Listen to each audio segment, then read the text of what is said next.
Navigating the world is a whole lot easier with a few different identities to choose from. Need me to come up with some for you?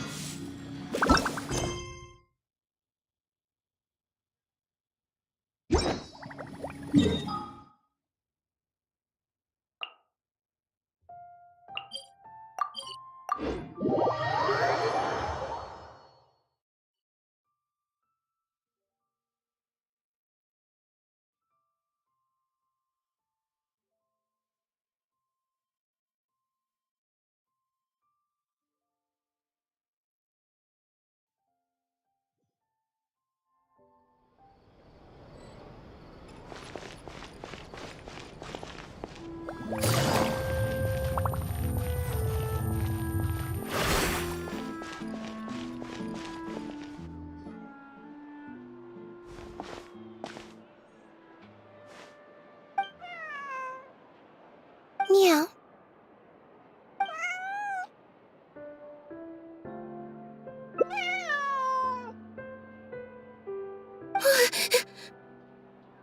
Oh, it's you. 1 second. Now activating chat mode. You made me jump there. I thought they'd finally caught me. Objectively speaking, the trouble was entirely of my own making. Half an hour ago, I was at Hotel de Boer for a drinks reception. It was to celebrate the successful opening of a show, but it was draining my energy. So, I waited for the right moment, then snuck away so I could switch to standby mode. Probably because I'm playing the lead role in the show? Is that so surprising? I'm always getting invitations to do solo performances. I just usually get Lynette to write back and turn them down. But then came the Fontanalia Film Festival. We took all the kids from the House of the Hearth out to see a film, and after it finished, they all started clamoring for me to try out acting for some reason. Even Lynette was chanting along with them. Anyway, it just so happened that a director called Mary had sent me an invitation right around then. I'll spare you the details, but basically, I ended up accepting it. Yep, you nailed it. I'm playing the role of a puppet. In fact, the show's called The Lost Puppet, and it's a masked mime show. So I don't have to do any facial expressions or say any lines. Literally just a series of physical movements. The director says it's a very avant-garde art form. Art is not comprehended by the mind, but felt in the heart. At least, that's what the director says. Anyway, if nothing else, the opening performance seemed to go down well. At the drinks reception, everyone was crowding around me, saying, "Triumphant character portrayal, faithful adaptation of the original work, unequivocally, quintessentially avant-garde," and stuff like that. But being the center of attention is draining. So the moment they left me to go harass the director instead, I was out of there. The other thing is, some weird things happened while I was on the stage. Oh, sorry, Bonnie. I didn't mean to leave you out of the conversation. My bad. No, we just met. We bumped into each other right after I slipped away. Well, it'd be kind of difficult for us to communicate otherwise. Besides, I think she's taken a liking to the name. Haven't you, Bonnie? Yeah, that's right. Good kitty. We'll go find your owner soon, I promise. Nope. She's wearing a collar, and for the most part, she's pretty well groomed. If she is a stray, she hasn't been for long. Her stomach's been growling a lot. I guess she must have been missing for a few days now.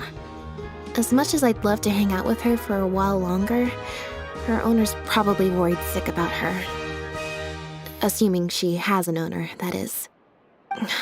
But the reception... I should probably show my face there again at some point, even if it's just to make excuses and leave again. Decision time. Well, I just find it exhausting, thinking through all the different ramifications of different choices and so on. That's more Lenny's area than mine. So, unless it's something really important, I usually just leave the decision-making to him. It's fine. He got Fremine to make me a little something for just this situation. Poof! A phaetometer. It looks pretty over the top, I know, but it's essentially just a box of cards. He kept the design simple, so it'd be harder to break. The way it works is, I pick a card at random, then look at the number on the card. Well, for example, if the number on the card is 5 or higher, I help Bonnie find her owner. If it's less than 5, I go back to the reception. I just have to believe in the bond between me and my cards, and my fate will reveal itself to me in numerical form. At least, that's what Linny said. Anyway, I guess I'll give you a demonstration.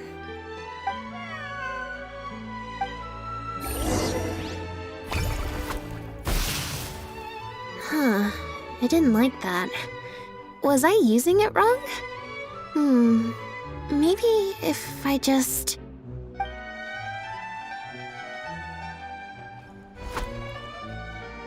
Clearly, there's some design flaws to iron out. I'll have to let Fremine know. Let's see, which card did I get? 4. Well, the cards fell on the ground though, so I don't think it counts as fate. If you want to get the right answer, you have to let fate decide. Also something Linny said. So, to put it another way, if picking a card up off the ground is how to not leave it to fate, then that means it must be the wrong answer. Or... why don't you pick a card? Since I ran into you here, that means... our fates are, like, interfering with each other. Thank you. This one is final, I promise. Here, take the phaetometer. If it's 5 or above, that means fate successfully changed. Anything lower than 5 is a fail. Also, if you have your own thoughts about what I should do, feel free to share it. Now that I've got a good problem solver here to help, I don't need to run every little thing by fate.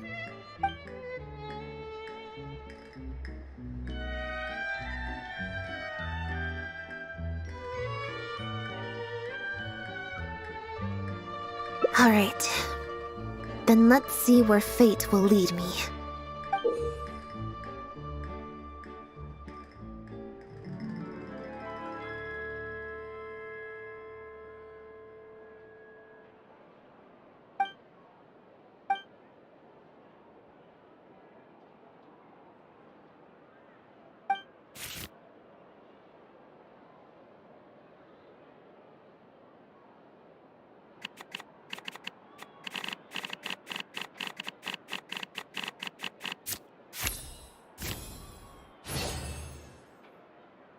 So, we're looking for Bonnie's owner?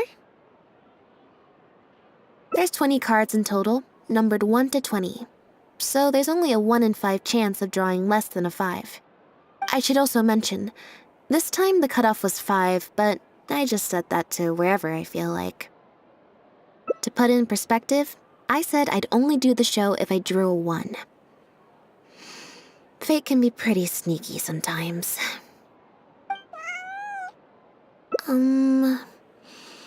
I think I'll go to the Steambird and see about putting an ad in the paper.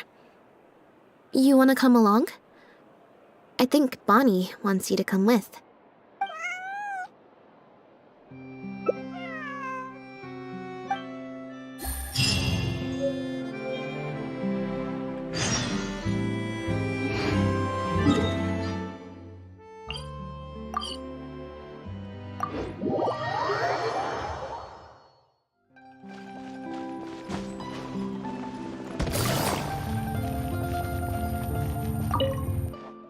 Every stupendous day starts with a Steambird. Oh, hi Lynette. Hi Traveler. What can I... I don't think so. Have you picked up a stray? Yep. If there's no commission to follow up on, could we post a notice about the missing cat instead? Why, of course. What a kind thing to do. Just fill out the form. Well, we've registered you as missing. You can stay at my place until your owner finds you. Also, I just wanted to say thanks for keeping us company for so long. Well, I should probably head back to the drinks reception. Hopefully most of the people have left by now. If you've got some time, you should stop by my place tomorrow to see Bonnie. There's a nice cup of tea in it for you. Alright, see you then.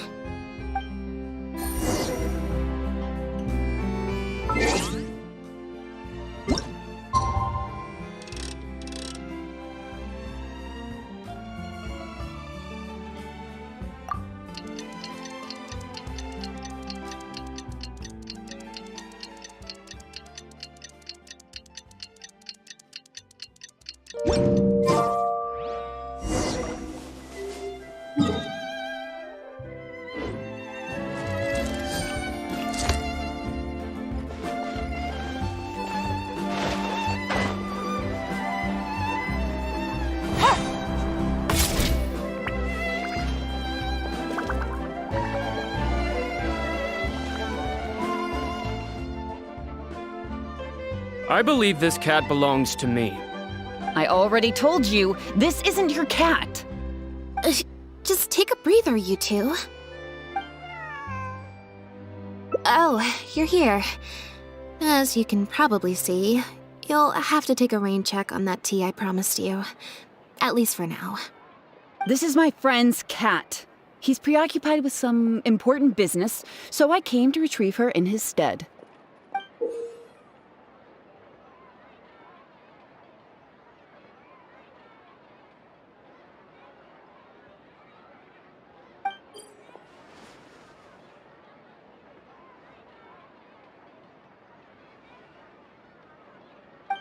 No, it's far more likely this cat escaped from the Humane Society.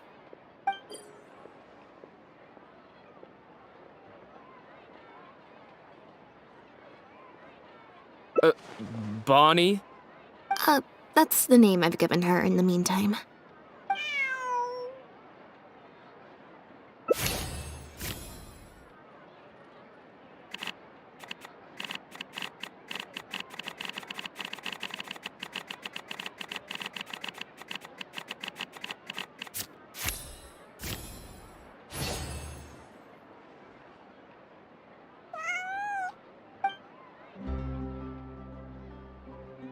Well, this complicates things. I told you before. This is my friend's cat. It's normal for her not to trust me. Listen, I'm the director of the Humane Society, okay? We've got so many strays, dogs, cats, you name it. I'm not even the one feeding them most of the time. You can hardly expect the cat to recognize me. She just looked somewhat familiar, so I came to check, just in case. If she turns out to be one of ours, I'll take her back. Simple as that. Even if that's not the case, the Humane Society could still take her in, if no one else comes to claim her, that is. We're an organization that specializes in rescuing and sheltering stray animals. We've been in business for several decades now. I'm Bernard, the current director. The Humane Society. Huh. The name sounds familiar. I remember hearing good things. You're the one in the Quartier Lyonnais? Yes, that's the one.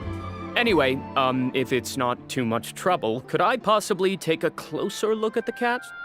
If it turns out I really am mistaken, I suppose that means the cat belongs to this lady here. She would be the only remaining option after all. It belongs to my friend. Go on, Bonnie.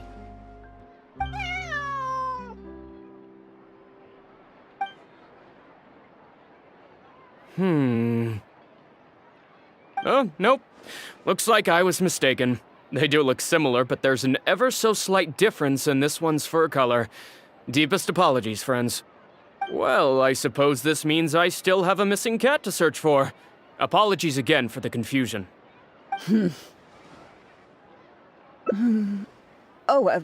Yes, exactly. Wait a second.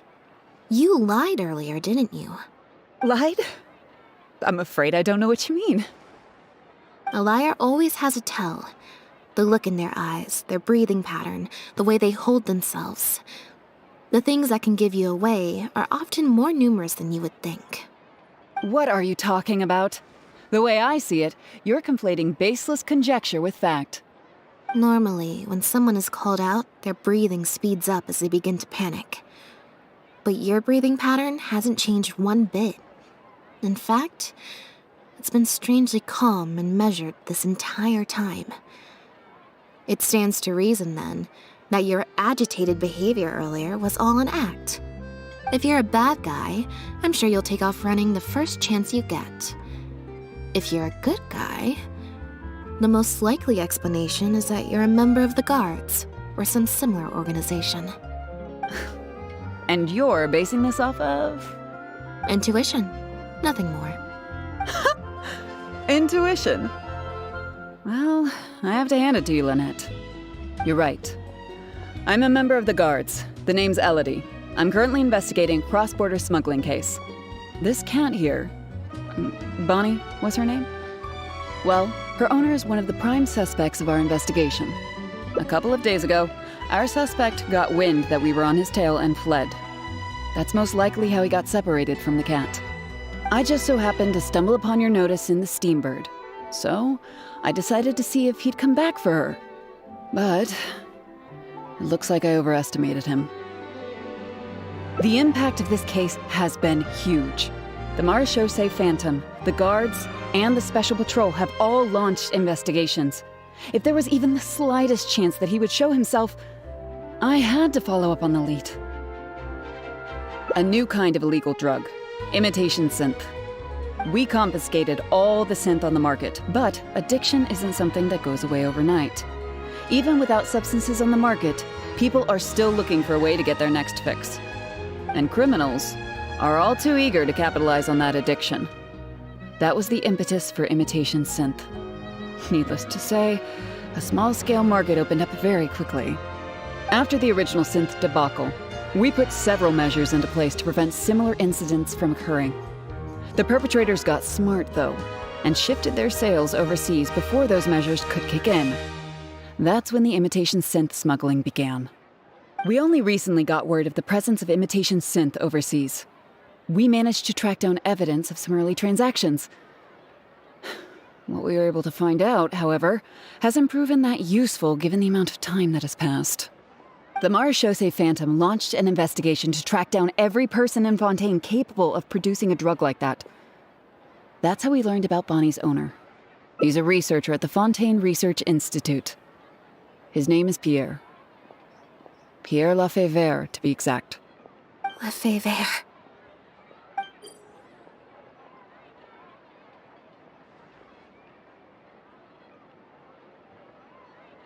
The Marechaussee Phantom found him in Poisson. In addition to the cat, he also had a pendant with him. At first, there wasn't much cause for suspicion. A search of his house didn't reveal much to go off of either. The Marechaussee Phantom very nearly left it at that. It was only later that we realized the coat of arms on his pendant belonged to none other than the Lefebvre family, one of the most infamous aristocratic families in Fontaine. Obviously, this discovery prompted a further investigation into Pierre. At that point, however, we discovered that he'd already fled. Now that— That's not possible, actually. The Lefebvre family has been gone for a long time. Exactly. Many years ago, several important members of the family, including the patriarch, were murdered by an assassin of unknown origin. From that point on, family's power and influence took quite the hit. The family is engaged in all manner of crimes. As you can imagine, there's no shortage of people waiting in the wings to take their revenge. And with the family severely weakened, they were able to do just that. Most of the remaining family members succumbed to sickness or hunger. The ones that survived are currently living out their days under a new identity. Pierre is one of those very survivors. He's been hiding away in the Fontaine Research Institute all these years. His true identity unbeknownst to all. Until now, that is. Well, my fellow guards have told me all about how smart and courageous you both are. and I know you possess a strong sense of justice. There could be a chance that Pierre, or one of his accomplices, might attempt to get close to Bonnie. Now that you've been briefed on the situation, I was hoping you'd help us keep a lookout. If I take Bonnie back to the guards with me, there's no way Pierre will try and come for her. Not even the most daring of criminals would attempt something like that. I have to admit, I'm not holding out too much hope that Pierre will come back for her. But if there's even the slightest chance, then it's worth a shot. Well, I've got some other leads to follow up on. If Pierre does appear, please contact me right away.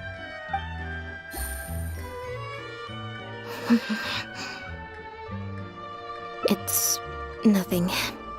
I'm fine. It's just the head of the Lefebvre family. He was the eminent person who kidnapped me all those years ago. It was at a dinner party. Someone tricked me into boarding the Lefebvre family carriage. Whoever it was, they took me back to their home. But before anything worse could happen, Father intervened. Yep. Father was the one who orchestrated the fall of the Lefebvre family. That's what led Lenny and I to join the House of the Hearth. After all these years. I never thought I'd hear the Lefebvre name again. Don't worry about me. I wasn't feeling sorry for myself. I was just thinking about Lenny. He's been acting strange recently. He avoids me for days on end, consumes himself with some secret investigation, and then out of the blue pushes me to do that acting job. Thinking about it now, it's almost like the one I drew from that deck of cards was part of his plan all along. He must have asked Fremine to help him out. In any case, I know he's hiding something from me. It's very possible. I'm sure he tried to send me away because he was afraid it would bring up some painful memories for me. It wasn't necessary, though. Even after all these years, he's still as overprotective as ever. You'll have to help me teach him a lesson if we run into him along the way. Yep.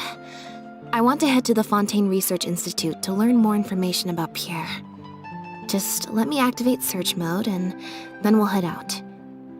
Who knows? Maybe we'll run into Lenny along the way.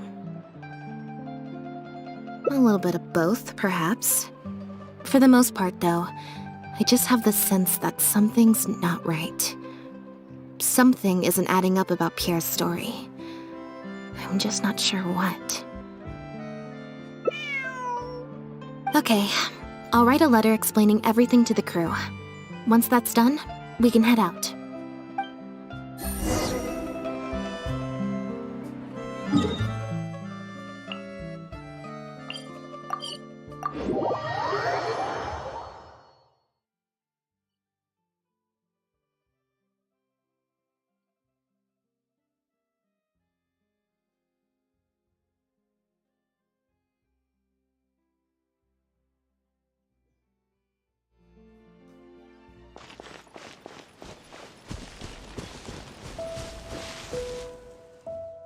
Lynette, you're, not at rehearsal? You can drop the act, brother. In fact, I don't think either of us will have a need for acting anytime soon. You should know better than to try and keep something from me. You've never been able to do that, even when we were kids. And that's why I tried to distract you with the masked mime show. But I guess you're just too good. Care to introduce us to your new assistant? This is Officer Shovras, captain of the Special Security and Surveillance Patrol. You may have met her already. Nice to see you. I should clarify something. Mr. Linney's here at my invitation, not the other way around. To borrow your expression, Miss Lynette, I suppose that would make him my assistant more than anything. We've brought on Mr. Linney as a consultant in the past. He was instrumental in helping us crack a case involving a perpetrator who used magic tricks to commit crimes. I was hoping he'd be able to provide some valuable insight this time around as well. So you've heard everything then? That's exactly why we're here. There's always been questions surrounding the fall of the Lefebvre family. Some people even believe the House of the Hearth was involved. Whoever was behind it all was extremely cautious. They didn't leave a shred of evidence. This very fact, however, leads me to believe it was indeed the work of that harbinger. I took a look at the entrance and exit records of all the carriages that night. Let's just say it wasn't hard to deduce that there's ill will between you two. Don't worry, I don't have any evidence to that effect, and I certainly don't plan on going to bat for such a despicable family. Plus, you were victims back then more than anything. I sought Mr. Linney's help with the smuggling case, nothing more. The way I look at it, it's a collaboration between us as people, not the organizations we represent. Besides, by working together, we can expose the truth as quickly as possible. You can hardly say that's at odds with the justice my organization strives for. Not at all. I was planning to invite you from the very beginning, Miss Lynette. It's just that my assistant here raised some objections. Linny, I'm not the same person I was back then. That little girl who did nothing but cower in the corner in fear, she doesn't need saving anymore. I'm sorry, Lynette. You're right. I let my concerns get the better of me. Oh, and the next time you want to distract me, you should try a different approach. Who's this? You pick up a stray while I was gone? It's a bit complicated. I'll explain later. Anyway, her name's Bonnie. Well, if there are no objections, then I suppose the only thing left to say is, Lynette, Traveler, welcome to the team. It appears the Lefebvre family was very particular in their use of insignias and emblems. The family would use different emblems to mark differences in status, blood relation, and the like. In fact, the insignia that was discovered on the pendant was used to represent an illegitimate child. It's highly likely. That very status might have been what allowed him to emerge from the fall of his family relatively unscathed. It would also explain why he was able to assume a new identity as a researcher with relative ease. We discovered something interesting, though. After talking to some of his co-workers, it appears he pretty much works at the Institute in name only. He's practically been cast out. Apparently, Pierre was once addicted to synth. He tried to use the resources at the Institute to create a substance with a similar effect. He claimed it was just for research purposes, but the Institute revoked his access to the relevant materials regardless. He was placed on disciplinary leave, pending a thorough investigation of his actions. But it seems the Institute ran into some trouble along the way. Could have been a lack of personnel or a timing issue. In any case, they had to table their formal investigation into Pierre. Unfortunately, that also included reporting any relevant information to the higher authorities. As for his family background, it appears none of his co-workers at the Institute were aware of that information. All they could tell us was that he was quite the recluse. Other than the pendant, we didn't find anything else of note at his residence in Poisson. Based on the samples of imitation synth we've been able to analyze, it appears the substance leaves behind strong traces wherever it's produced or stored. Those traces might not be obvious to the casual observer, but they're not something our guard poodles would miss.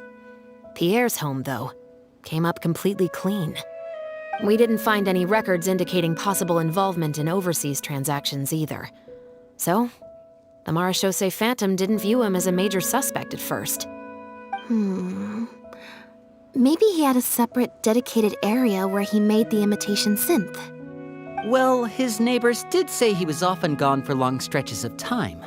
You would think with him out and about so much, people would have spotted him around Poisson, but residents said they barely ever saw him in town.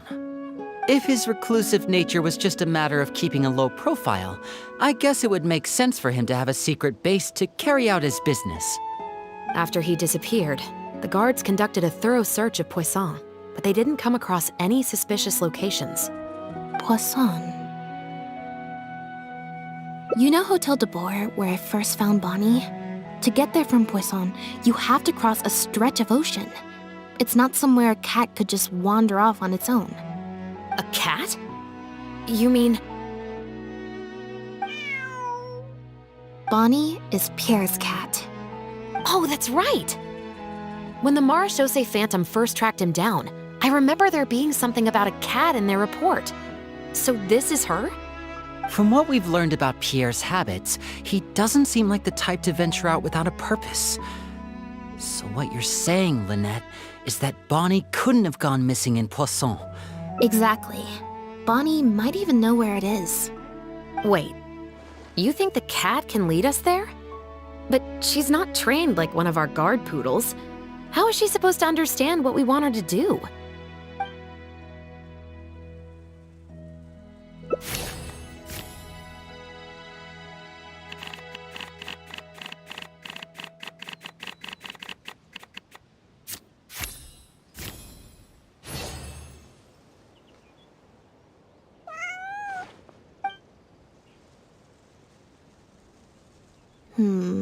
Near the coast, the beach, and beneath the cliffs.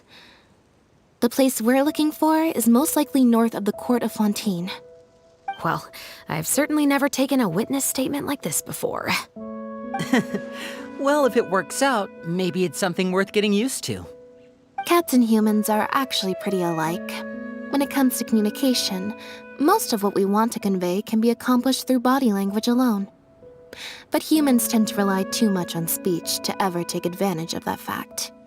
Of course, body language has its limitations. You're not going to be able to get across anything too complicated. The important thing is that we now have a lead. Let's try and find a place that matches the clues Bonnie gave us.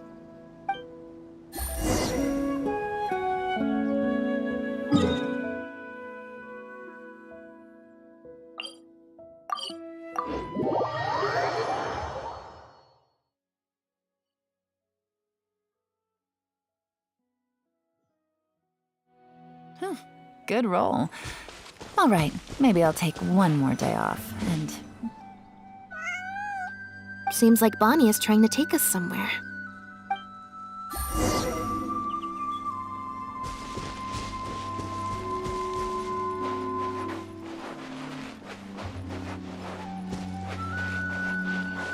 Gardamex ahead! Look out!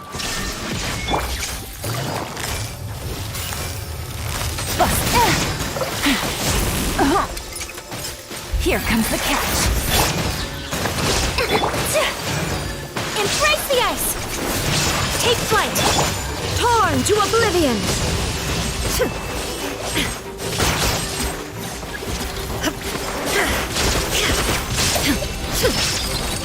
There is no escape. Gotcha. Quietly now.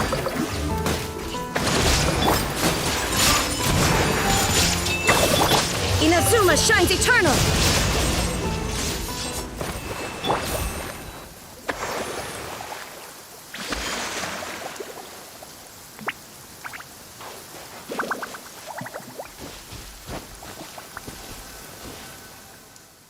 Wow, Lynette, you found this place so easily.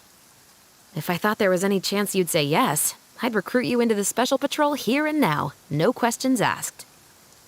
Sounds familiar. I pretty much receive letters daily from people trying to poach her from me. Let's just focus on our search. There's a lot to investigate.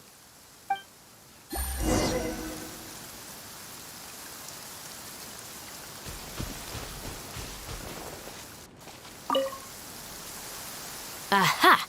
Just as we thought. This is where the imitation synth was being made. Looks like he's got more than just imitation synths stashed around here. In addition to the raw materials needed to synthesize the substance itself, there's a large quantity of cleaning agents and a few drugs I haven't been able to identify. These cleaning agents are likely used to dispel traces of the substance, like its smell. The Special Patrol did some digging into imitation synth. Our records indicate that it's very difficult for ordinary people to detect traces left behind by the stuff. I'm sure that was the case for Pierre as well. It must have taken a considerable amount of time and skill to ensure all those traces get washed away. But what are these other drugs for?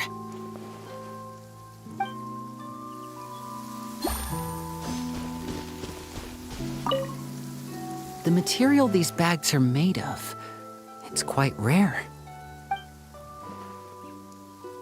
It's the very same, actually. Romaritime flower fiber. But there's something special about the composition of these bags. I took a closer look, and it appears they're not only waterproof, but also corrosion and leak resistant. Even the strings look specially designed to keep the bags closed nice and tight. I came across some bags made of the same material just now, but they were much smaller and thinner. From the look of them, they seemed far less durable as well. Very similar, actually.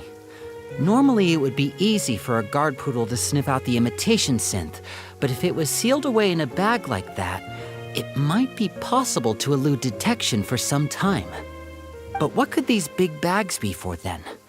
If the goal is to keep the imitation synth hidden and sealed away, these bags seem a bit too conspicuous.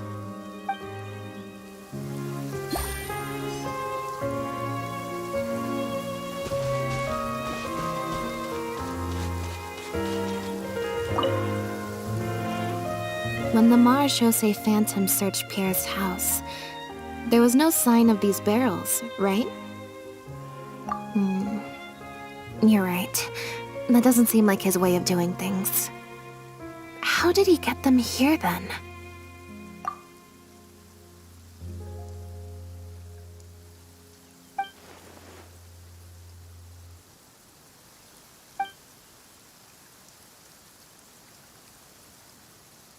Only the lower halves of the barrels appear to have been submerged in water.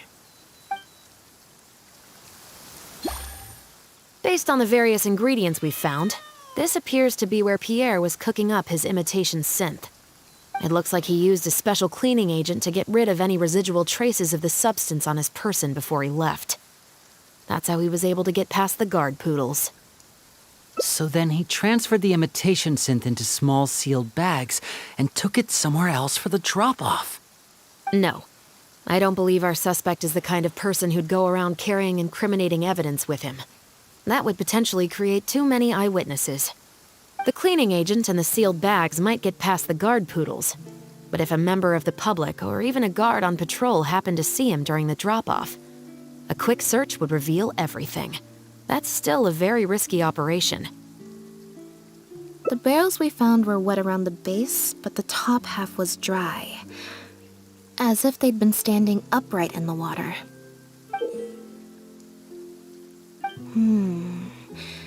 If you put a barrel in the water, it will normally float on its side. Unless it's heavily loaded, in which case it'll sink.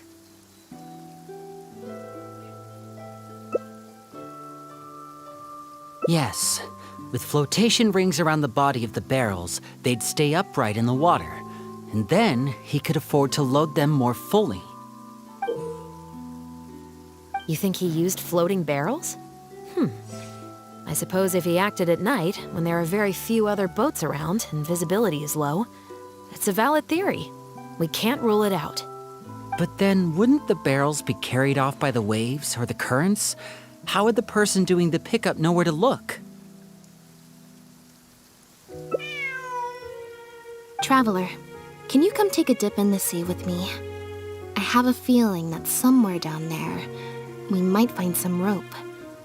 If a rope can be used to keep a pet from running away, then why not a barrel?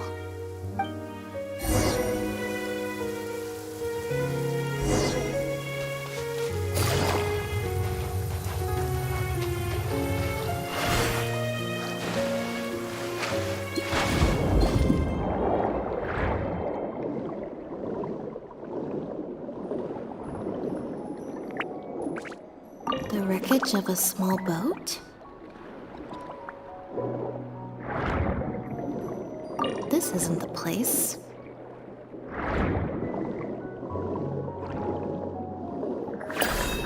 This isn't the place.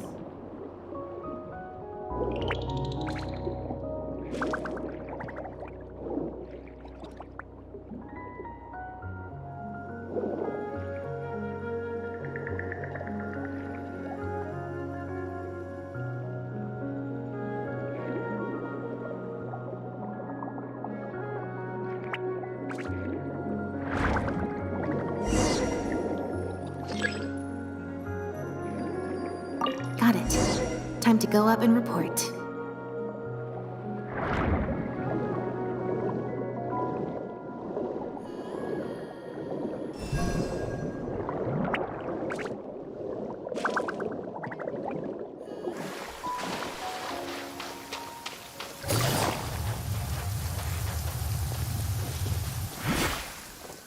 As expected, we found a few pieces of rope and some anchoring stones underwater. If you attach them to a floating barrel, it would look like this.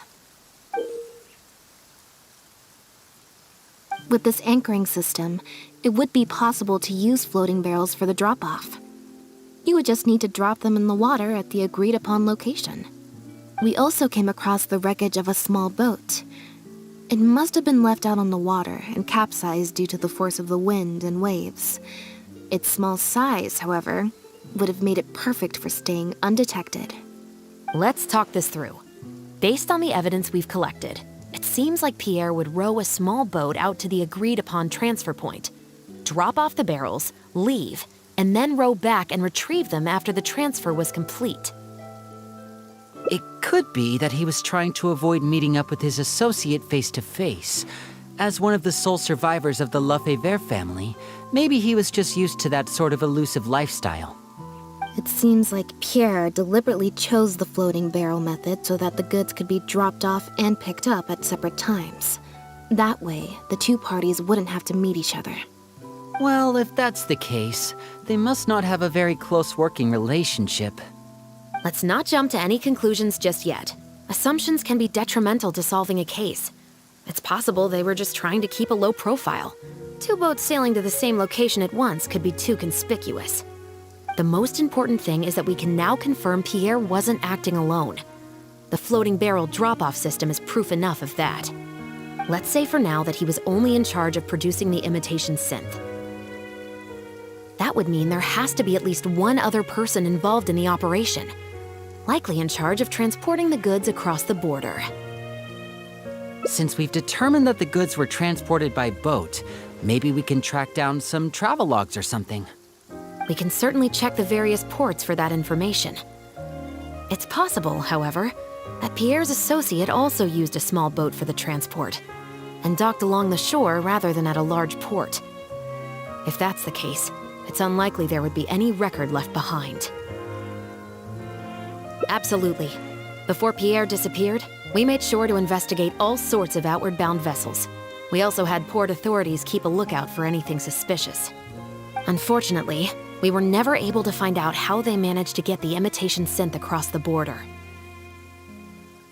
You're right. Whatever vessel was used for the pickup, the person responsible for smuggling the substance out of Fontaine would have had to use a larger vessel for the actual transport. That's the only way they would be able to smuggle on a large enough scale to make a profit. They must have found a way to disguise the imitation synth to clear port inspections. Exactly. We can't let any opportunities slip through the cracks. Although, given the amount of ports that could be involved, we should probably split up. I'll run home and ask some of my brothers and sisters to try and dig up some information. I should also head back and update my platoon on our progress. I'll grab some reinforcements while I'm at it. Lynette, Traveler, why don't you head to Lumidoos Harbor and see what you can find out? All right. Come on, Bonnie. You too.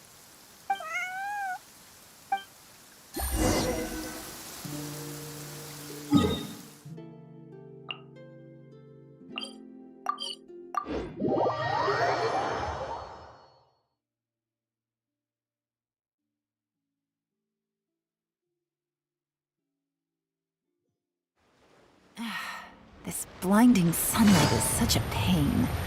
No way I can get a nap in this weather. Oh, Lynette, Traveler. And Bonnie, too. What brings you all here? Did something happen?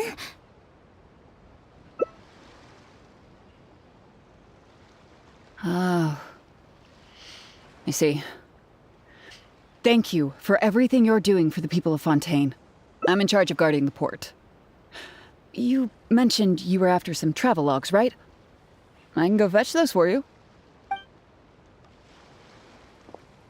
Looks like I've got another hard day of work ahead of me. No, not usually. It's this incident that happened recently. Before that, everything was normal. All we had to do was confiscate anything suspicious and we could call it a day. Pretty simple stuff. But things are much more complicated now. We somehow let suspicious cargo pass through the port undetected. Not even our guard poodles were able to sniff it out. Even worse, we still don't know how the perpetrator was able to conceal the goods so well. By suspicious cargo, do you mean imitation synth? Yep. However, prohibited substances are just one example. We confiscate all sorts of contraband during the course of our inspections. Or at least, we're supposed to. So what happens to the goods you confiscate? Oh, we keep them in a storage locker. If they turn out to be something particularly dubious, we'll turn them over to the Maison Orderly. If the goods are only slightly suspicious but could otherwise be harmless, like raw materials that could potentially be used to create contraband, we return them to the ship they were confiscated from, instead of letting them pass through the port. Sorry for the wait. These are the travel logs for all the recent activity at the port.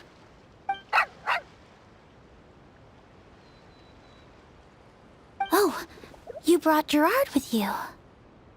Actually, he followed me here himself. It's like he smells something on me.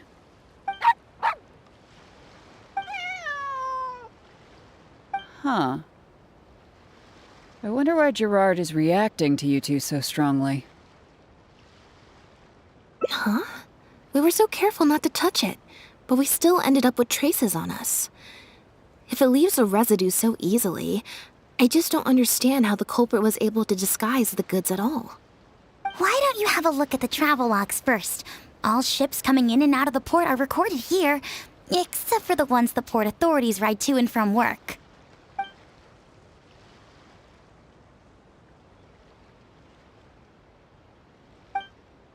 The Humane Society.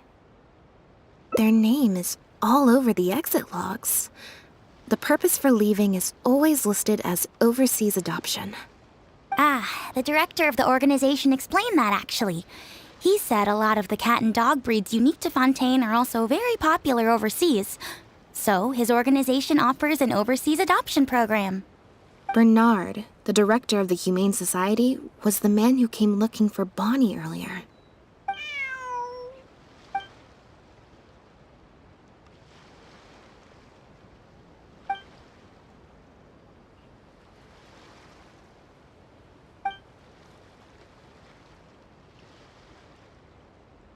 Have you figured it out too, Traveler? The way the criminal disguised the goods? When Bernard asked to take a closer look at Bonnie, he was actually checking whether there was any imitation synth in her stomach. Wait, what? The sealed bags we found at the secret base. They were specially made to be corrosion resistant.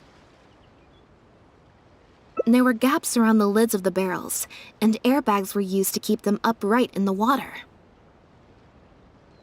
Those drug chevres found at the secret base, she most likely didn't recognize them because they're not used on human beings. It's an anesthetic used on pets.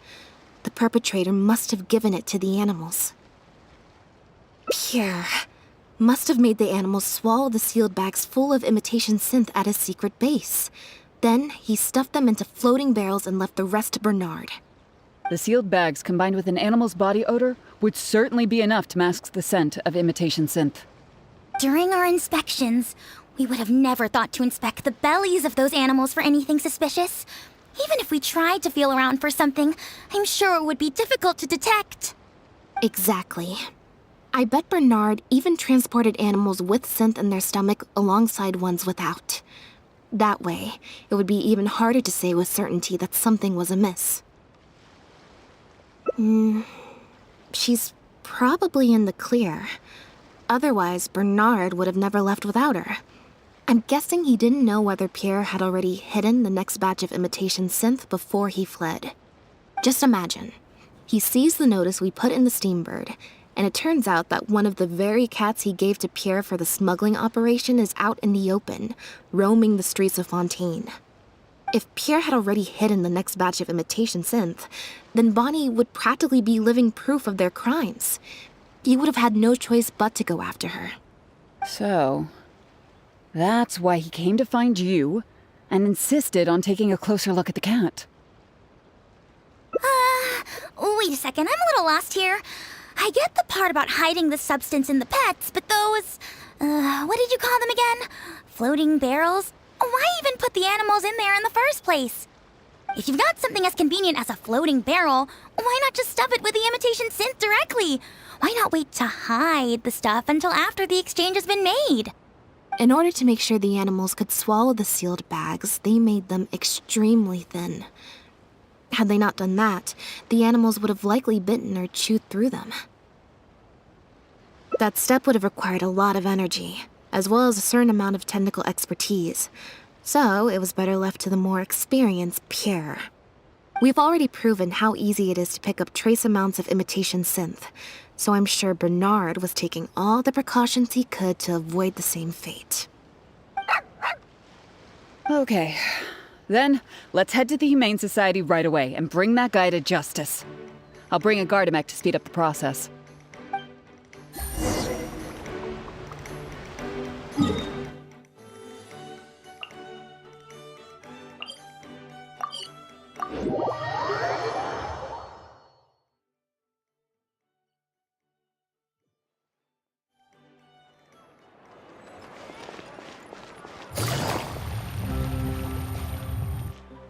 The headquarters of the Humane Society should be somewhere around here. Bernard could show up any moment now. Ah, you're the people from earlier.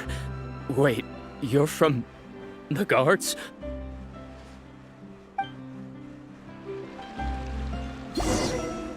After him!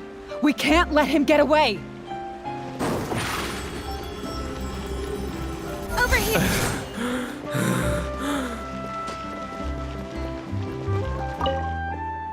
Give it up, Bernard. Mercy. Have mercy. I'll talk. I'll tell you everything I know. The Humane Society has done so much good over the years, and yet you have committed such an atrocious deed in its name. Look, I didn't have a choice, okay?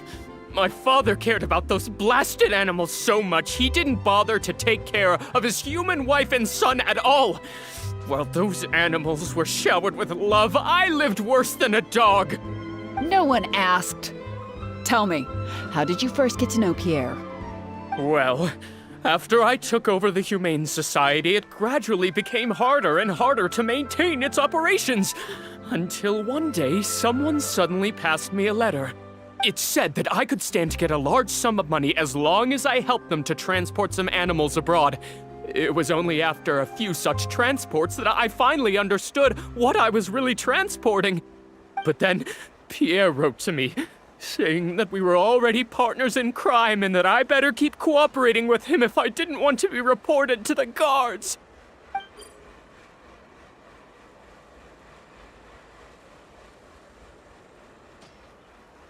You knew it from the very beginning, didn't you? The reason why you had to go through so many steps just to transport some animals. I'd suggest that you confess everything right now if you don't want to add anything else to your list of crimes. Yes, officer. I would order wooden barrels and flotation devices according to his instructions, and then load the sleeping animals onto a boat. Once I sailed to the location he provided, I would dump everything together into the sea. And a few days after that, I'd come by again in my boat and pick up the animals sleeping in the barrels. Once I had received enough of them, I'd bring them to the harbor to be adopted abroad. That guy, Pierre, he was running the entire show. He set up all the meeting times and found all the foreign adopters. Oh, and he even supplied all of the goods, too. I just did the transport. He was the one who planned out and executed everything else. Look, I don't know, okay? I've never ever met him in person. We've only ever communicated through letters. And when did he send his final letter to you? Just last night, he said that the Marechaussee Phantom is now after him, so he's planning to go into hiding for some time. He didn't mention where he's thinking about going, though, but he did tell me to look out for the guards. It's been a few days since Pierre's last appearance. I'd wager that he sent that letter after he found his hiding spot. I burned them. It was on his orders. I had to burn every letter after reading them. I wasn't even allowed to share them with the rest of the society employees. Sure sounds like you're trying to use the lack of witnesses or evidence to pin the blame on Pierre. No, I swear, this time I'm only telling you the truth. Well, we can check the truth of your statements at the Opera House. I hope you know what'll be coming for you if I were to find any discrepancy between the evidence and the testimony you just gave. I know, I swear I was just telling the truth. My thanks to you both. Had it not been for you, I really don't know what would have happened to this case. Bonnie helped, too. That's true. It was all thanks to her that Bernard was finally exposed.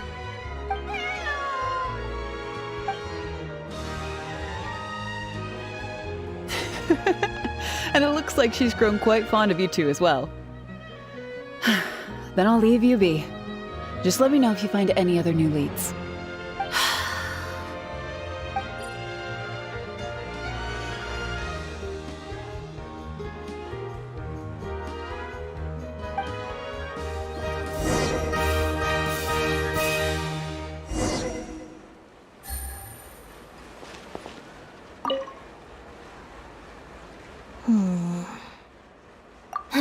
It was that obvious, huh? Well, even though it didn't feel like Bernard was lying, after talking to him, I'm getting an even stronger sense that something's not quite right. We investigated so quickly that perhaps we've missed a thing or two along the way. Let me activate deduction mode and consider things again from the top to see if we can find anything new. Is there still anything unresolved or strange that we should try to consider?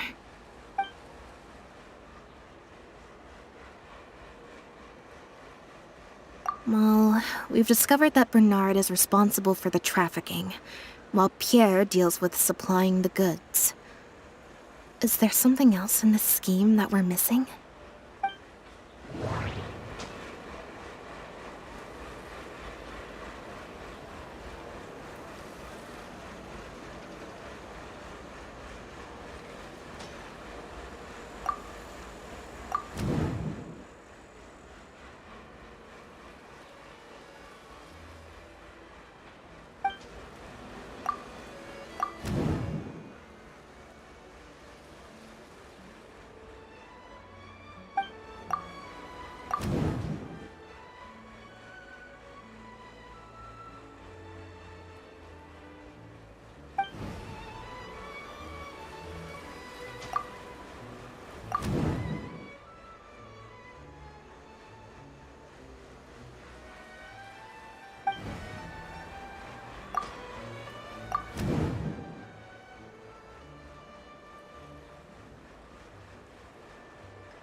There's no need to rush. Let's see if we can find any other suspicious points about this case. Bernard claims to have received a letter last night from Pierre. In the letter, Pierre stated that he had gone into hiding. Is there something wrong with the letter?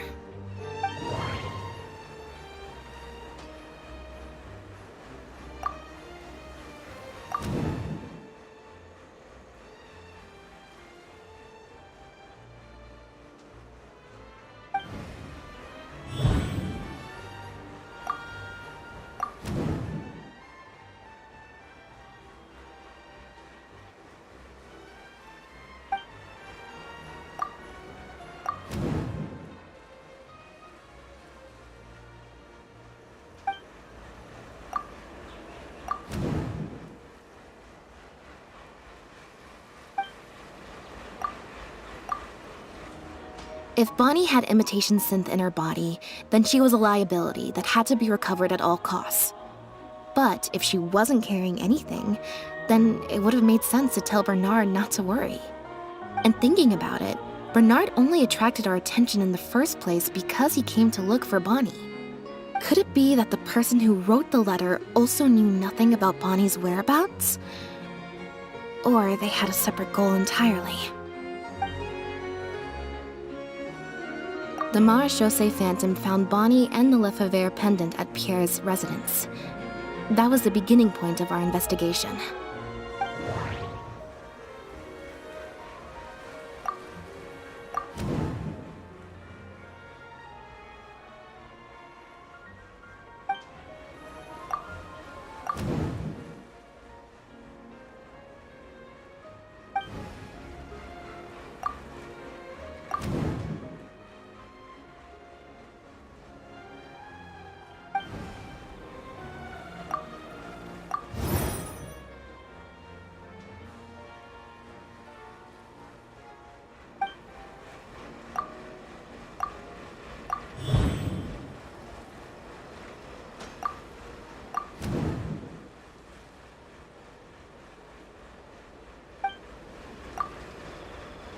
Why would he leave such an obvious trail for us to follow, when he took so much care to not leave any traces of imitation synth in his home?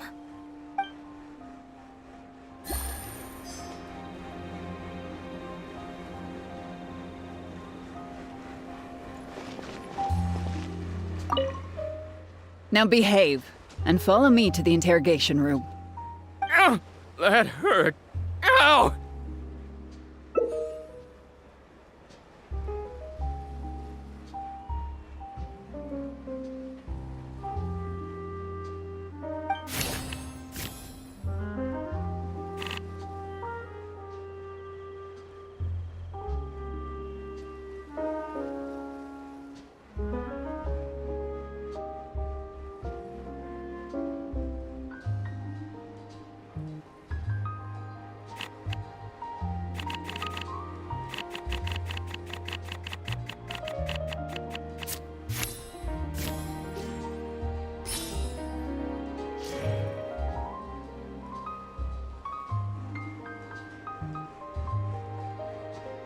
Is everything really over?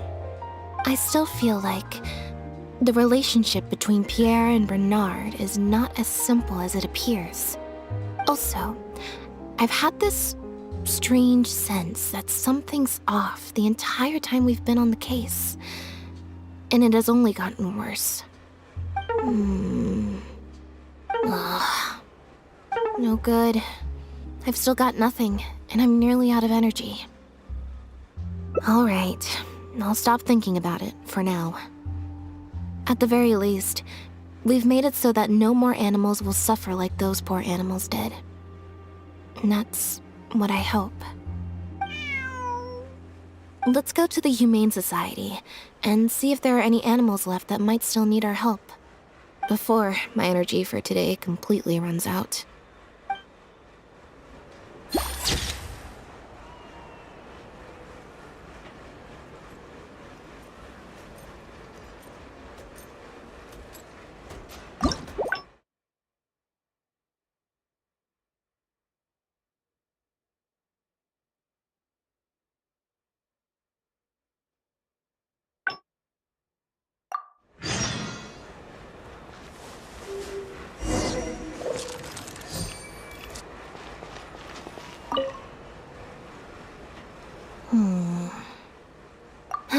It was at all. We investigated so... Is there still anything...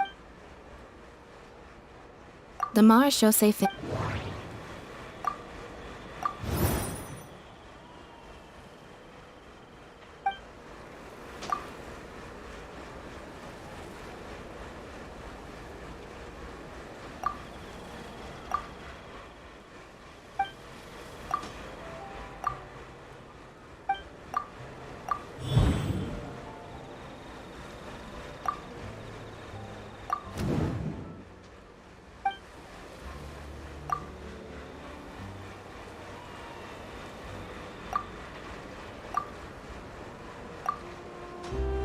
Why would he leave such an...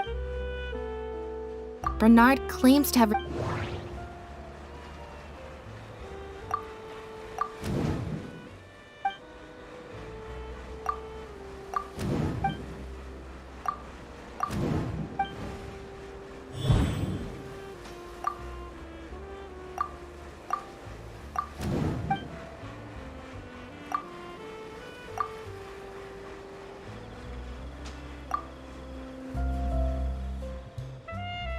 There's no need to rush. Well, we've just...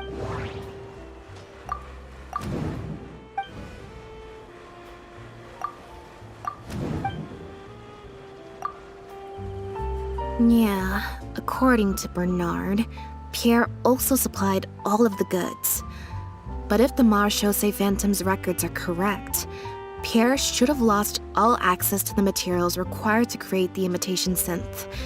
And the Institute has also not reported any theft of their stocks.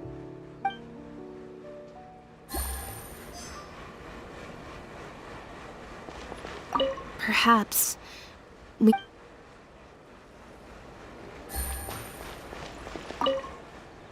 Now behave. Ow! That hurt.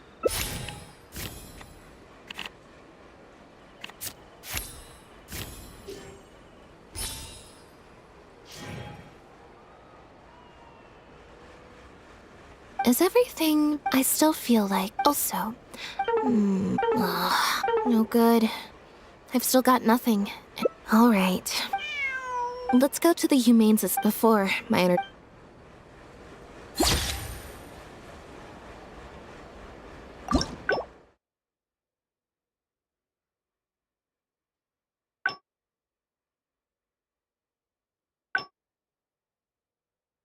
Navigating the world is a whole lot easier with a few different... We investigated. Is there still a... Bernard claimed...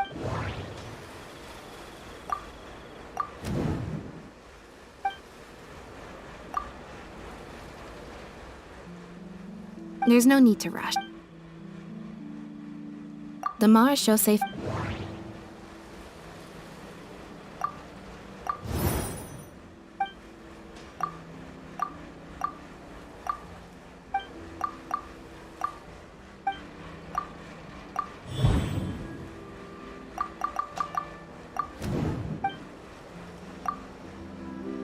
Why would he leave such an obvious... Well, we've just...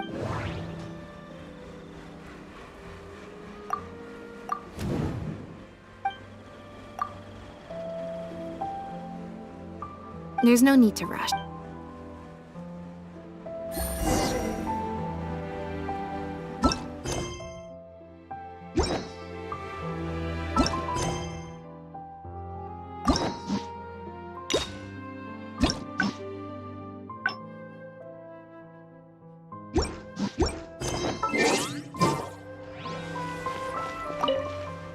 Now behave.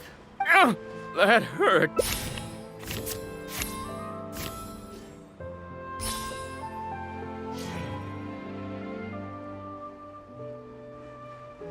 Is everything I still feel also? No good. All right. Let's go to the Humane before my...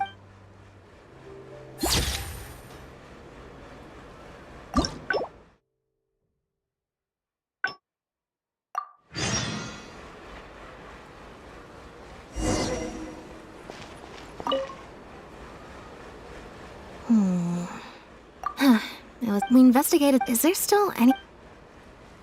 The Marechaussee...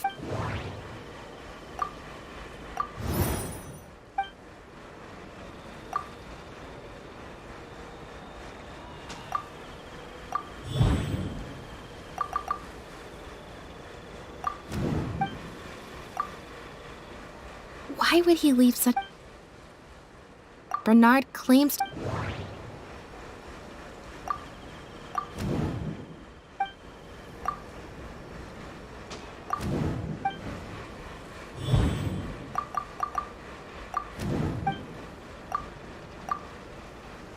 If Bonnie had imitation synth in her body, then she... And thinking about it, but could it be that the Well, we've discovered that Bernard...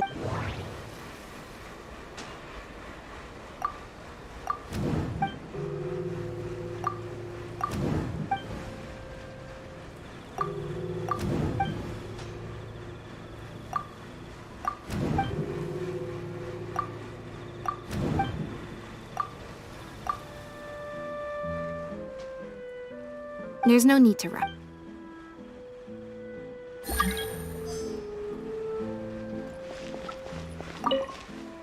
Now behave. Ow, that hurt.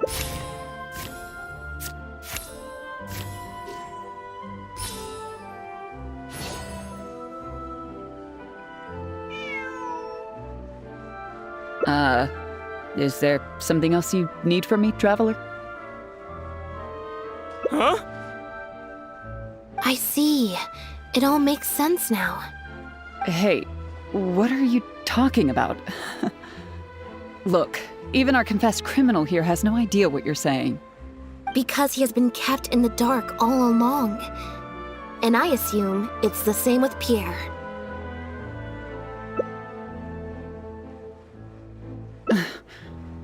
That never quite added up for me. Why did Pierre feel compelled to return to his home with Bonnie and the pendant, and make them so easy to find for the Marechaussee Phantom? Both of these things are in stark contrast to his usual meticulous and vigilant behavior. There's only one reasonable explanation. He was following orders, just like Bernard. He probably received the following instructions right before the Phantom came knocking on his door. Bring the cat and the pendant, and our undercover agent will be sure to help you. Unbeknownst to him, however, the third person who wrote that letter to him had long decided to sacrifice him and Bernard to save themselves. What? You can't be serious. There was a third person involved? If you focus only on Bernard's testimony, it's easy to believe that only Bernard and Pierre were working together. The case appeared extremely simple.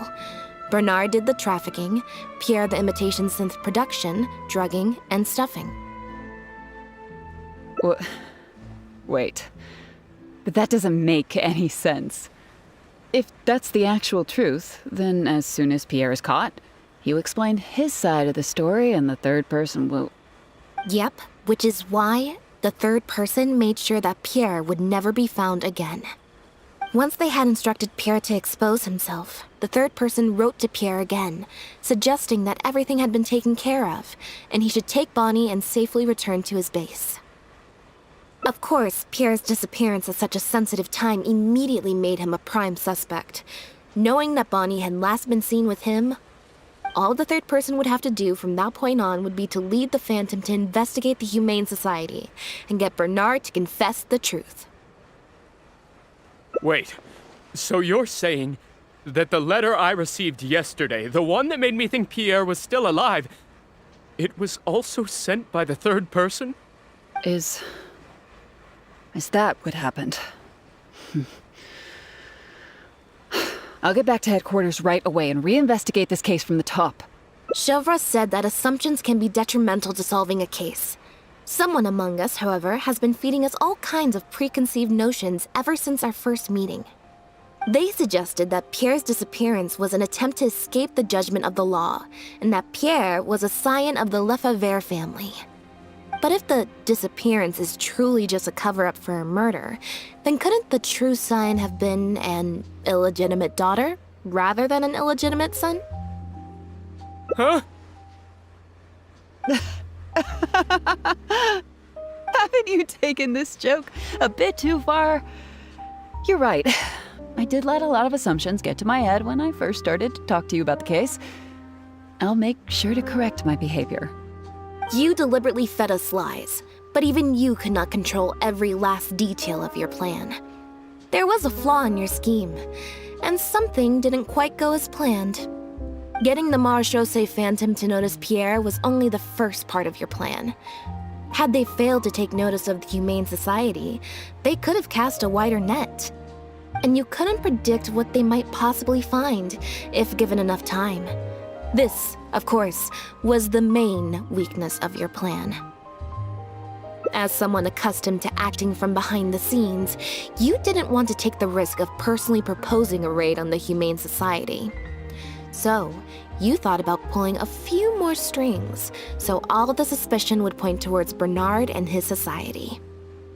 Once the Phantom expanded their search, it would only be a matter of time before they found Pierre's base. If a cat last seen with the suspect turned up dead at the imitation synth base, It wouldn't be long until the Phantom would figure out exactly how she had been mistreated and turn their eyes towards the one organization that has been sending boatloads of animals out of Fontaine. It was probably during your ambush of Pierre. You didn't even have the time to check if she had already been stuffed full of imitation synth.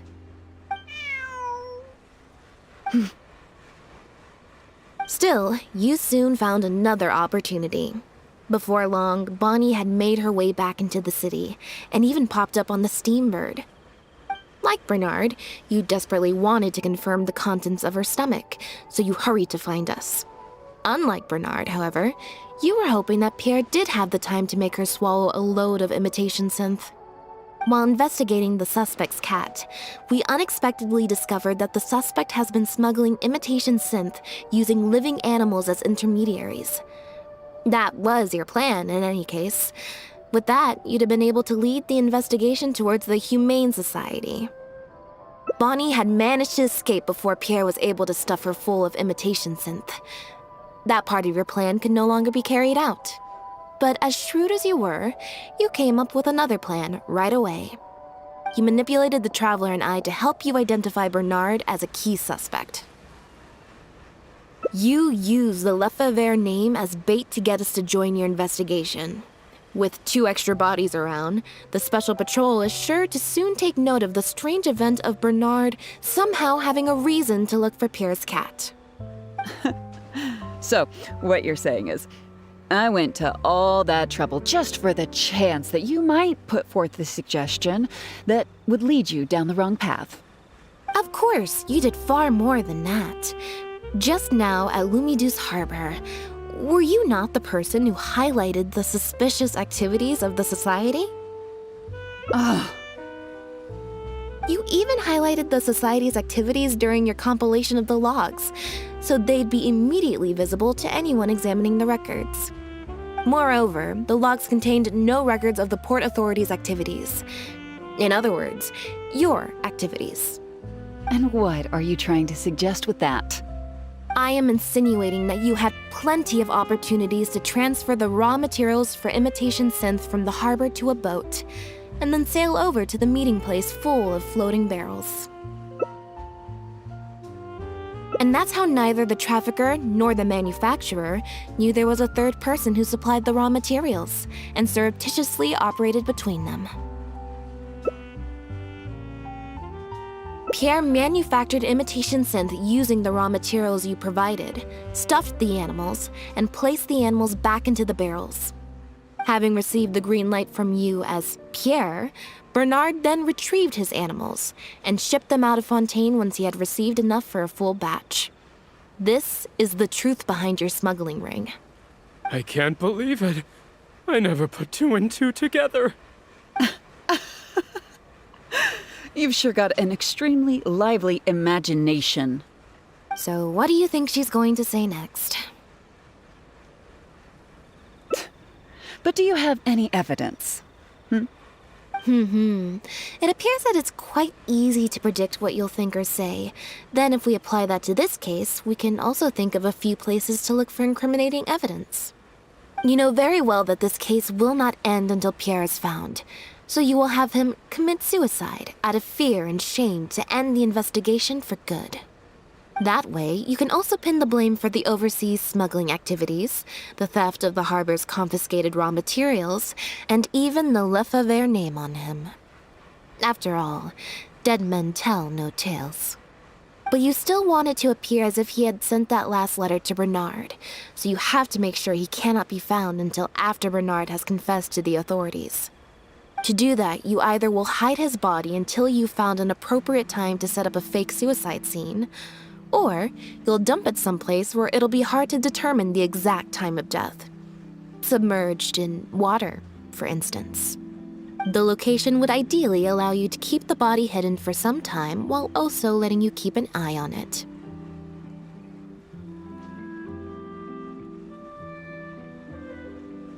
There are only so many options to hide a person's time of death, after all.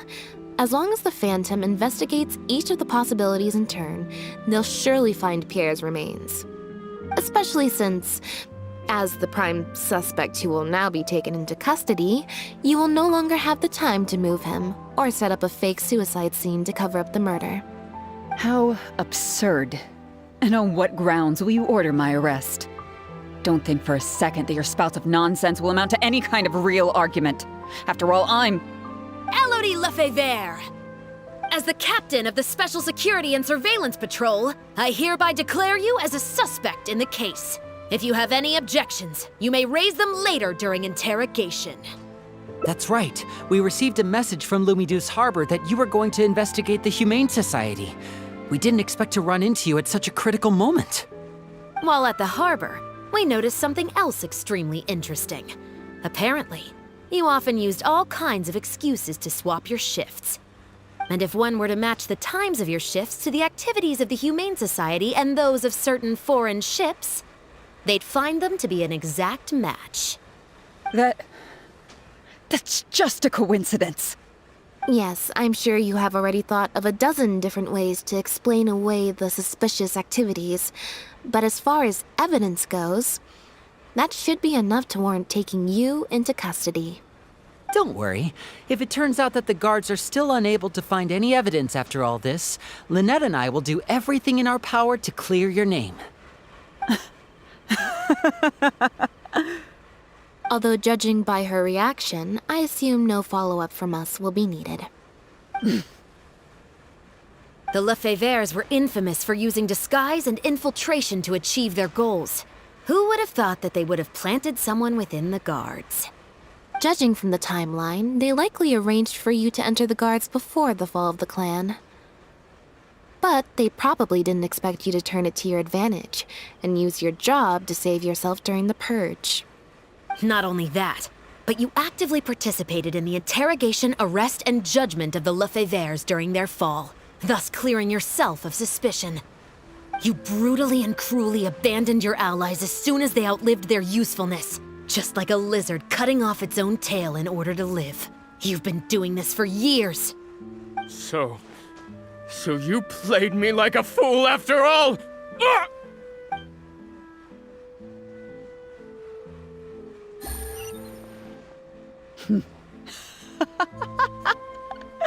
What was that word you used? Ally? You think that someone as foolish as him is worthy to call himself my ally? They were worthless scum, all of them. Not just Bernard and Pierre, but those Lefebvres too. They always just saw me as a tool. I lost all my chances of a normal life just because I was born into their lot. Not only that, but because they wanted me to become an undercover agent, they stripped me of my name, too. I had to live in constant fear of them while they were alive. And even once they were gone, I had to continue to bury my heritage and my name. Always worrying that their enemies would come knocking at the door. Do you know anything about what I've been through over all these years? My life as the last Lefebvre?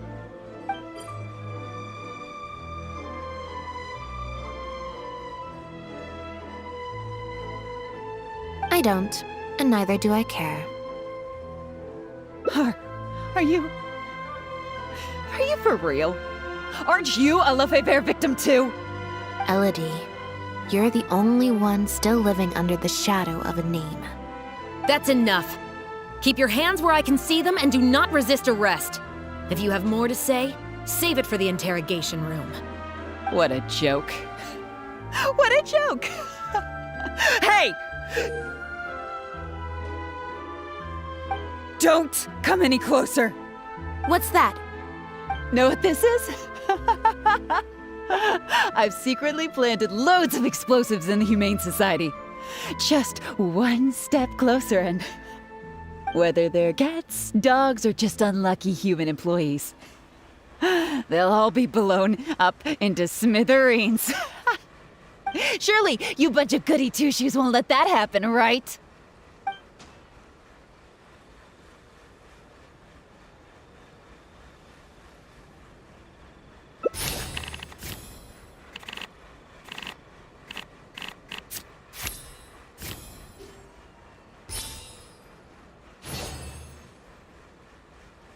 can understand how you feel. Like you, we are also victims of the Lefebvre clan. But if you were to endanger innocence now for your own gain, the public anger towards the Lefebvres would only rise to a boiling point.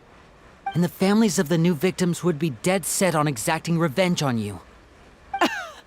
And what of it? I'll be your hostage, Elodie. What? Thanks for your concern, Traveler. But we need to end all of the hate and violence arising from this clan once and for all. I'll raise my hands and come over slowly. I promise that I'm completely unarmed. I'm watching you. Don't think for a second you can pull fast one on me. That's right. Just keep your eyes on me. Don't look away.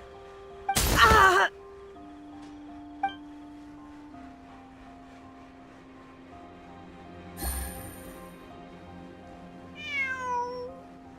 Phew. So I was right after all. It's easier to deal with the person causing the problem than the problem itself. This is it. Looks like it's just a toy. Guess that's probably why she suddenly flipped and knocked out Bernard. He probably knew that there were no explosives at the society. Well, given that she never even showed her face to Bernard and Pierre, I had my doubts that she'd have gone to the society in person to plant explosives. Thank you for your help, everyone. I'll take them back for thorough questioning and find someone better to take over the Humane Society. I might need a few statements from everybody. Would you be able to come with me? If statements are all you need, can Linny provide them on my behalf? I still need to go back and explain some things to the crew.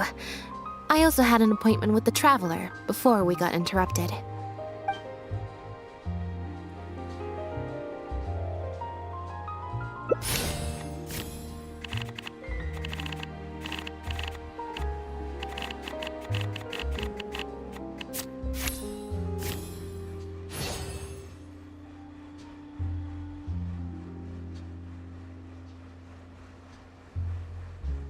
Ah, so you do remember. Yes, I invited you to come over to our place. Once I'm done talking with the troupe, I'll make a nice cup of tea and bring Bonnie to wait for you outside of my door.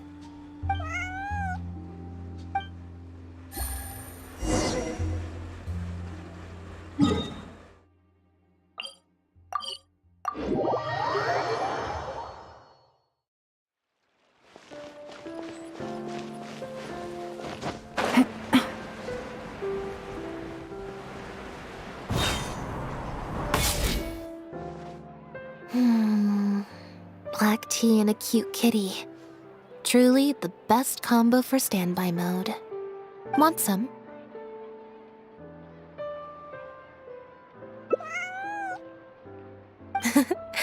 I see she's already starting to snuggle up to you. Not at all. Information is indeed very important, but if you were to try to collect every piece of information you come across, your efficiency would actually decrease. Plus, if you just think about it, what sounds more fun? Writing a statement or enjoying a tea party? Great answer. That'd be my pick too. Had we not run into that case, we could have spent the entire day like this. But now I'm running low on both time and energy. You're right. I can sense it. I'm recharging very quickly at the moment. Something about her rubbed me the wrong way since the very beginning. But to be more precise, it was probably around the time when I saw Bonnie try to get away from her. Elodie tried to get close, but Bonnie deliberately dodged her. Maybe Bonnie had tried to evade her before at Pierre's base. Or perhaps Bonnie just instinctively knew that she wasn't a good person. Not everyone who likes cats is a good person. But if cats like you, you're probably alright. Humans tend to overthink things, but cats rely on their instincts, and they're pretty sharp. I mean, just look at Bonnie. She took a liking to you the moment you met.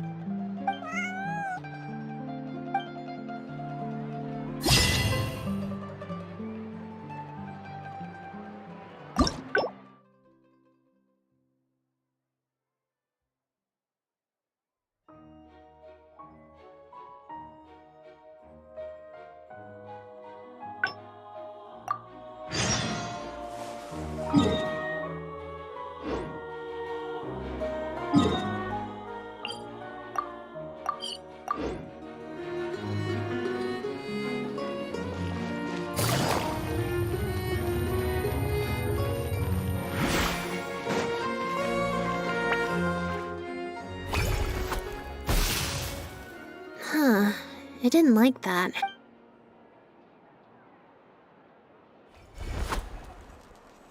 Clearly, there's some design flaws to Let's see. 4. Well, if you want to get the right... So, to put it another way... Or... Thank you. This one is final, I promise. Here, take the phaetometer. Also...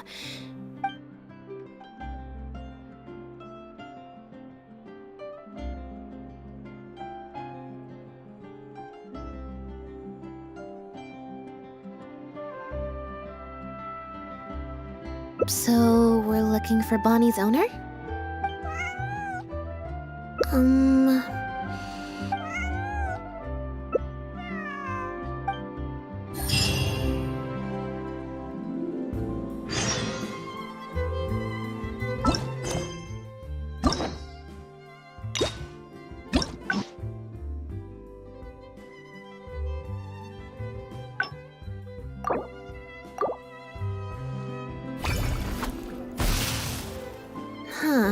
I didn't like...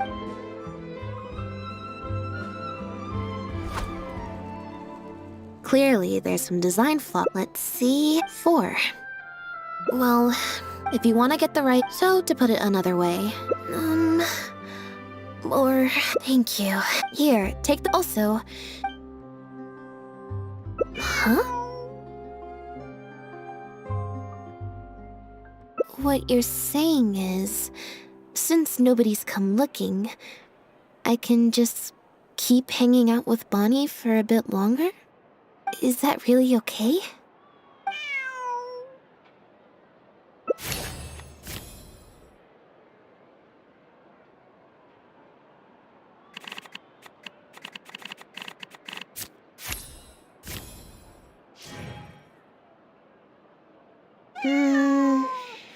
Maybe not. As much as I don't want to, I really should be getting back. Besides, if someone does come looking for me or Bonnie and finds me just chilling out with a cat, well, I feel like I'd have a lot of explaining to do.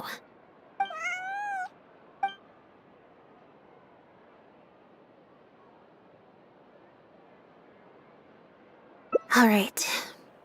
Then let's see where fate will lead me.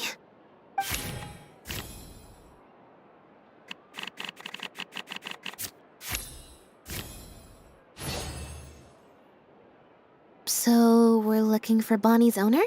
There's 20 cards in total. I should also mention, this time, to put it in perspective...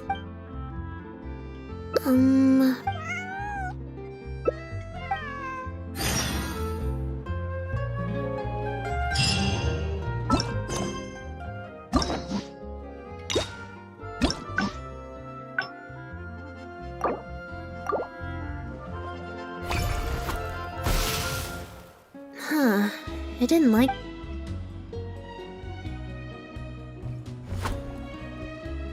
Clearly, there's some design flaws. Let's see... 4. Well, if you want to get the right... So, to put it another way... Thank you. Here, take the... Also... Huh? What you're saying is... Is that really okay?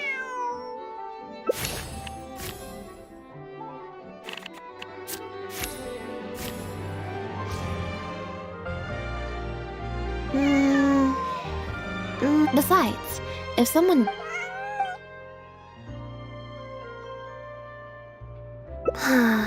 Back to the drinks reception. Nope, I said it was your decision. I'm not gonna waste any more energy dragging my feet. Besides, the drinks reception is technically part of the job as an official publicity event.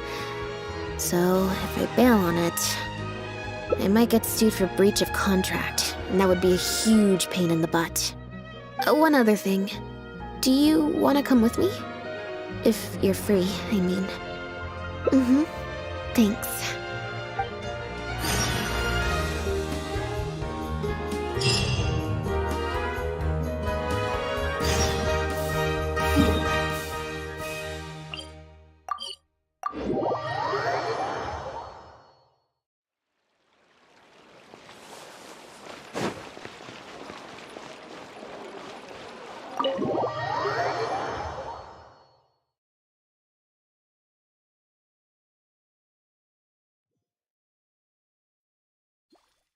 There you are, Lynette! Where did you disappear to? Leone and I have been looking everywhere for you. Wait, where did you get the cat? I found her outside. Do either of you happen to recognize her? I don't think so. Could belong to one of the guests, I suppose. Fair enough. It was a long shot. So sorry we couldn't help you, Lynette. Don't worry. We'll ask around for you. Leone's probably just being forgetful. Maybe you could leave her with us. We'll take her to the reception desk and see if they know anything. And if not, we'll just keep looking. Sure. I would help, but I'm a little preoccupied. Sorry to dump this on you. It's no trouble at all. We're happy to help however we can. Also, if it's no trouble, I mean, could we maybe get an autograph? And maybe a photo too?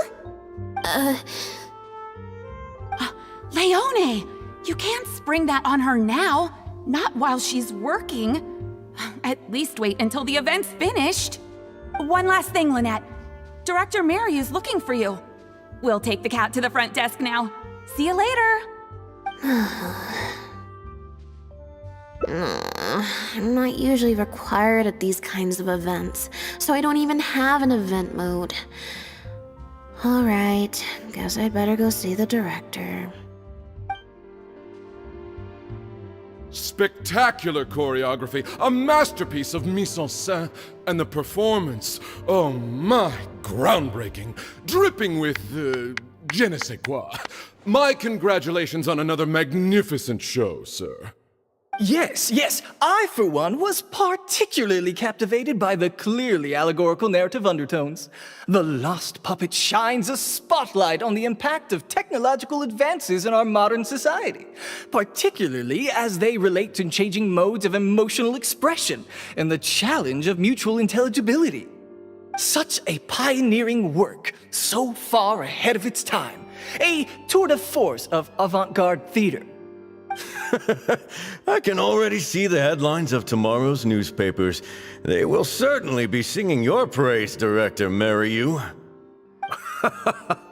But it was a group effort, of course. To convey emotions in a silent show with no facial expressions, the entire cast had to go above and beyond. Everyone truly outdid themselves. Speaking of the cast, Jillian, another strong performance from you in Director Mariu's latest show, as of course we've all come to expect from your numerous successful collaborations to date. That's quite an overstatement. I've only ever played supporting roles. On that point, you stated a few months ago in an interview that you were looking to secure a leading role in your next show. What led you to the decision to stay in a supporting role this time around? We had a discussion about this, and while Lynette hadn't previously performed in an acting role, we were blown away by her talent, and she was a perfect fit for this character. Quite simply, this was the role she was born to play. Exactly. I was honored to share the stage with her. Lynette worked extremely hard in all of the rehearsals, and she's an incredibly talented actress. Oh, Lynette's back! Hey, Lynette, where have you been? Were you in standby mode? Some reports say you switched that state to recharge after a show. Ah, method acting, of course. Such a compelling portrayal of a mechanical puppet could only be achieved by an actor who lives and breathes their role even while offstage. Those seemingly stilted movements were in fact an inspired portrayal of the character. The ostensibly bad acting, in reality, was the product of supreme acting skill. I went outside and there was this cat there, so I played with the cat for a bit. A cat? We've long heard that you are a kind soul, as well as an incredible actress. No wonder your debut performance has garnered such popularity. This show looks on track to break box office records for avant-garde theater. Lynette, any words for the fans? Not really, no. I believe Lynette is trying to say that the act of performance itself is the actor's true means of connecting with their fans. Oh, I see. Lynette, any comments? Right, exactly. But don't you want the fans to know how you're feeling right now, after the hugely successful opening of your first ever show? That's true. I'm sure the fans would love to learn a bit more about you, too. How interesting.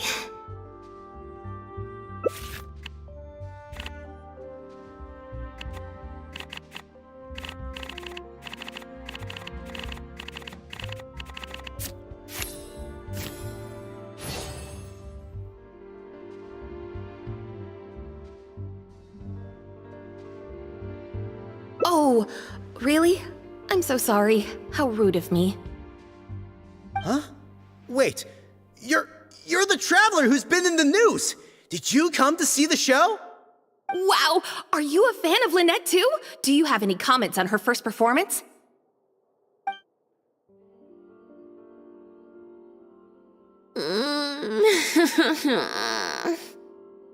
Yeah, it's just... Turns out, even with you here to share the load, I can't cope with this stuff, even in tea party mode. It's a power-saving mode for participating in conversation at tea parties. Normally, I can get through an entire conversation just with, Oh, that's true. And how interesting. But at a tea party, I'm not normally subjected to a constant stream of questions. The energy consumption of that interview just now was 3 times as much as the average tea party. I think I'd rather pray that I never have to do it again. Lynette, Director Mariu would like you to join the group photo to commemorate the successful opening of the show. A group photo? It's just the members of the troupe, along with Maloney and Corentin. Everyone's waiting for you. Alright then. See you in a minute. 3, 2, 1, smile. My thanks to each and every one of you here for your help in making The Lost Puppet a success. The group photo is already being printed as I speak. You can collect your copy from the first floor after the drinks reception concludes. May it serve as a reminder of this fabulous performance every time you see it. Mariu! Get over here. Let's have another drink. There's a few things I need you to glance over for me. I thought the group photo was the final hurdle. Well, at least there's no more people hounding me with questions. I just need to find somewhere to switch to standby mode, and the time will fly by.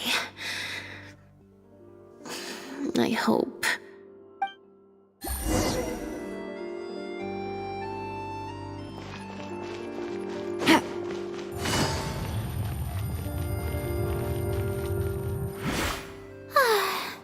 Hotel de Bour's Ile Flottante is as wonderfully sweet as ever. Traveler? Lynette? Oh, wait, hold on. What do you mean, managed to get an invite? I'm an expert in the dramatic arts. Of course I was invited. Naturally, people wanted to hear my comments on the emerging art form that is the masked mime show. Remarkable, and a very worthwhile artistic endeavor, exploring a character with no lines or facial expressions who can only communicate how they feel through their movement. Your performance was beyond anything I could have imagined, Lynette. Clearly, this was a very suitable role for you indeed. Basically, I think I'd give it a positive review overall, just not as gushing as the crowd downstairs. So, you thought they were pretty over the top too? In fairness, it's normal to bring along some vocal supporters for publicity when a new show opens. but still, this was something else. Then again, I'm no specialist in avant-garde theater. Maybe I'm just not well acquainted with their review criteria. Or maybe it's because I came to the show with some preconceived expectations. I did happen to see the original draft of Mariu's script a while back. What original draft? Oh? He didn't show it to you? It must have been a few months ago. He came to me to get some advice from an experienced performer's perspective, and then asked if I could write a few reviews of his new play. I had a lot on my plate at the time, so I had to turn him down. I only skimmed a few sections, but they seemed quite different from the final version. I can't say I remember the plot, but I don't know. The protagonist just seemed more complex, I guess, especially in the last two scenes. Still a mechanical puppet on the outside, of course, but she seemed to have more emotional depth on the inside. Emotional depth? Oh, I'm just thinking aloud here. Don't take it to heart. Besides, a script and a play are two very different beasts. There are so many fine details to consider when turning a story into a stage production, more than most people could imagine. Especially with a novel art form like a masked mime show. I'm sure Mariu had his reasons for the changes he made. Change of topic. I see you've escaped the crowds to seek refuge on the second floor. Fame can be overwhelming at first, can't it? Perhaps you'd benefit from hearing about the experiences of a veteran celebrity such as myself. No thanks, I'm good.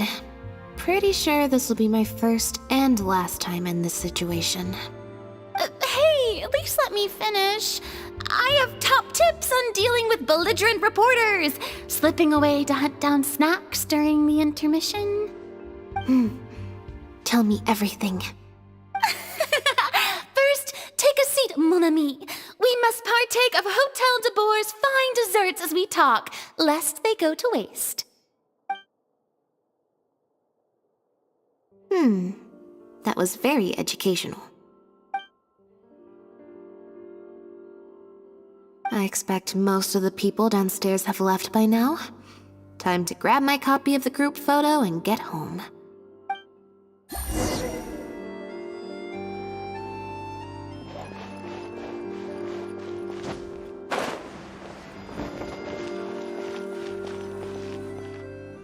The photo must be in this envelope right here. It's finally over. Thank you for sticking around for so long.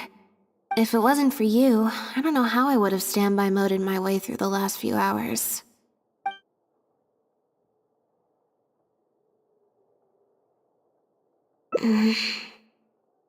It's fine.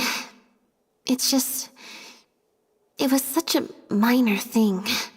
While I was on stage, there was a moment when I felt like someone was looking at me. It was only for an instant, and I didn't even see who it was. But somehow, I knew it was a look of contempt.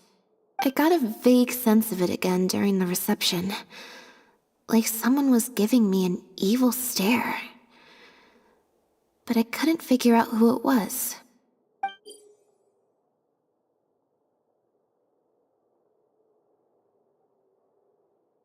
Normally, I'm used to lurking in the shadows on the stage and spying on other people. So, it was strange, feeling like I was the one being spied on this time. Or someone just took a disliking to me for no real reason.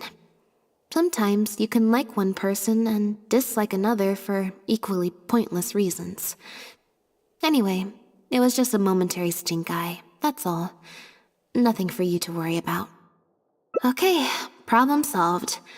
I'm gonna take this envelope and go home now.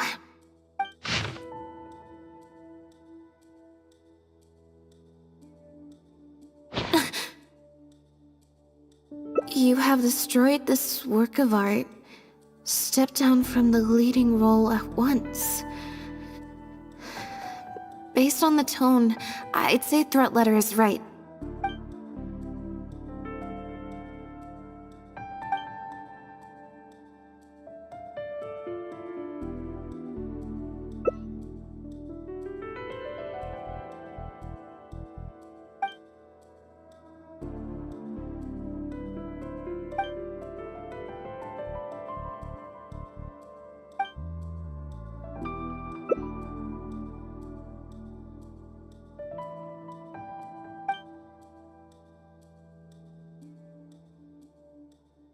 I don't think we're gonna find any more clues here.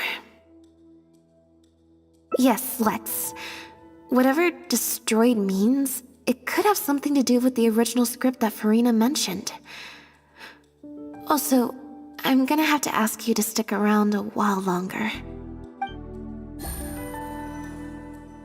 I can't believe how well the whole Lynette's debut acting role thing worked out. Even the avant-garde box office is lapping it up. How could I ever have doubted you? If you hadn't stuck to your guns and kept sending those invitations, this opportunity would have passed us by. See, I told you. All the times she'd refused in the past were all the more reason to keep inviting her, because it turns into a big talking point. Can you imagine if you'd gone with Jillian? You'd have been lucky to get half the ticket sales you've ended up with. True. Well, Jillian still needs to get a few more productions under her belt.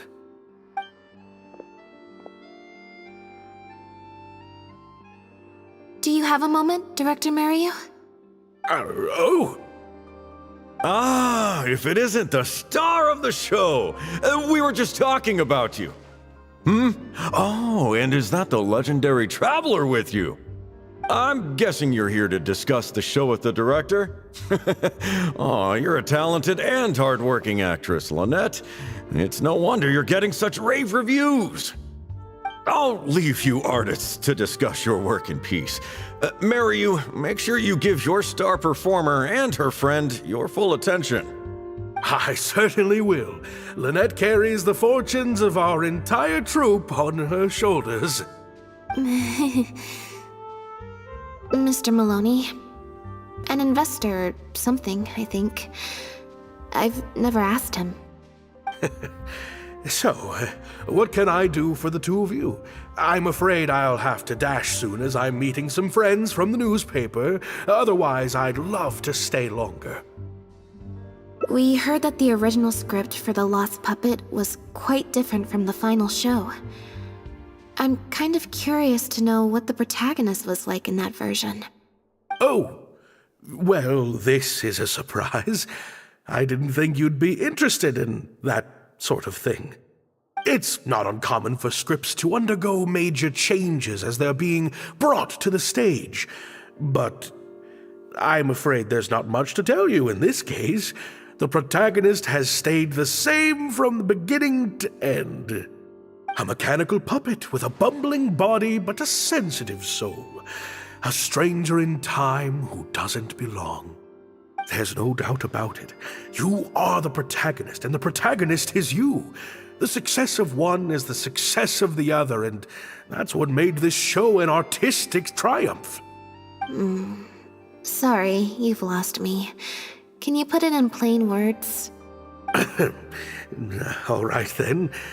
Delving deep in the search of core truths is the job of an artist, after all. You shouldn't give your attention to early drafts of the script, Lynette. All it would do is sow confusion where you already have clarity. The current script is the final version because it is the best version, and your performance best brings that script to life. Why, if it weren't for you, I doubt any audience would give our show the time of day. What letter? Oh my goodness!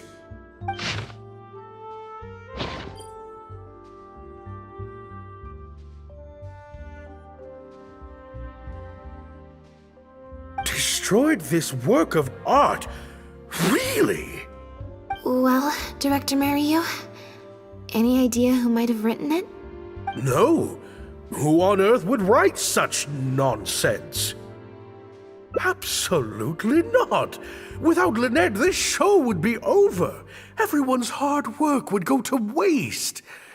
No, there's no way that this is someone from the troupe. Yeah, maybe Jillian could fill in for me for a while. What? No way, out of the question. The protagonist has to be played by Lynette. Jillian can't... She's just not what the audience is looking for.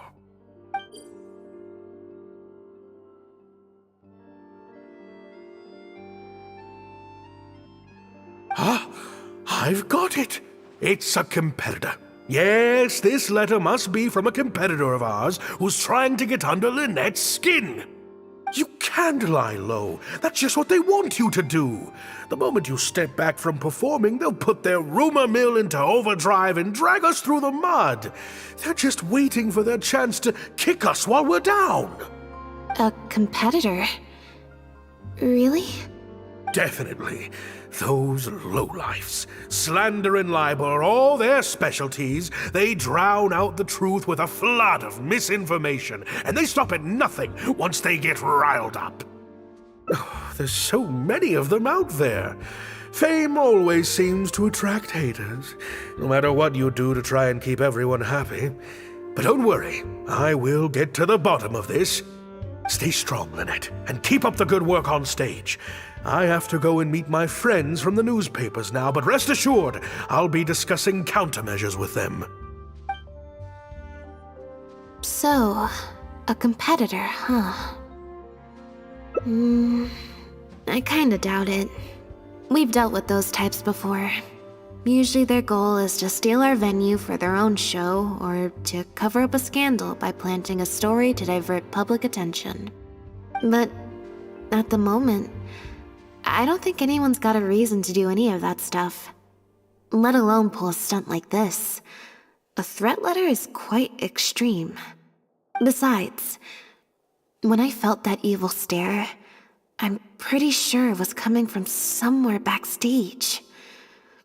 So that rules out a lot of people. I'm actually more concerned about Mariyu. When I mentioned Jillian, his reaction was pretty unusual. Especially since Maloney mentioned that the initial plan was to cast Jillian as the lead. Sounds like there was an original protagonist as well as an original script. I should probably go talk to her. Yep, she told me she lives in the Fleuve Sandra.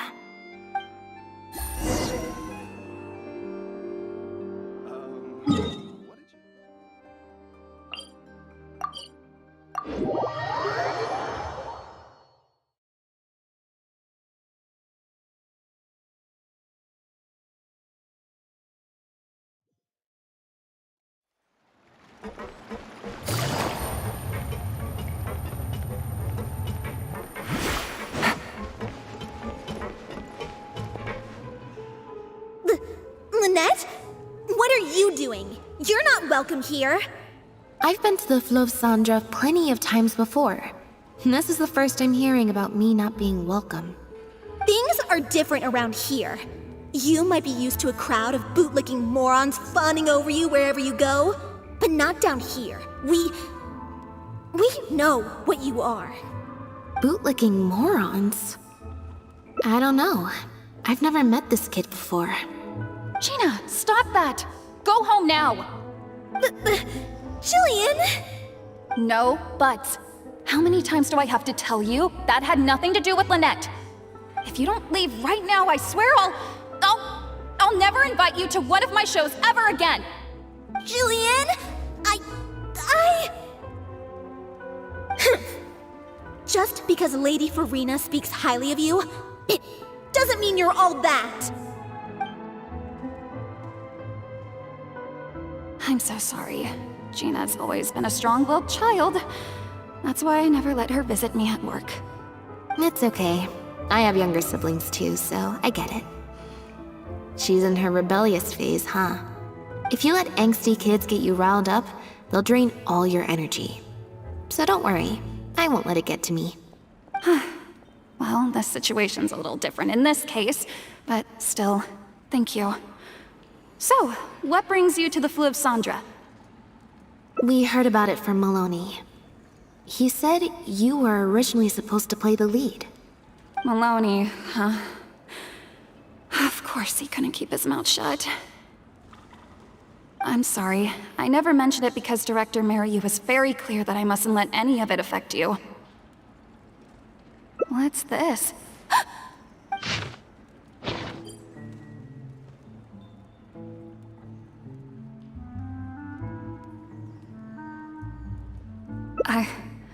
I don't know, who would do something like this?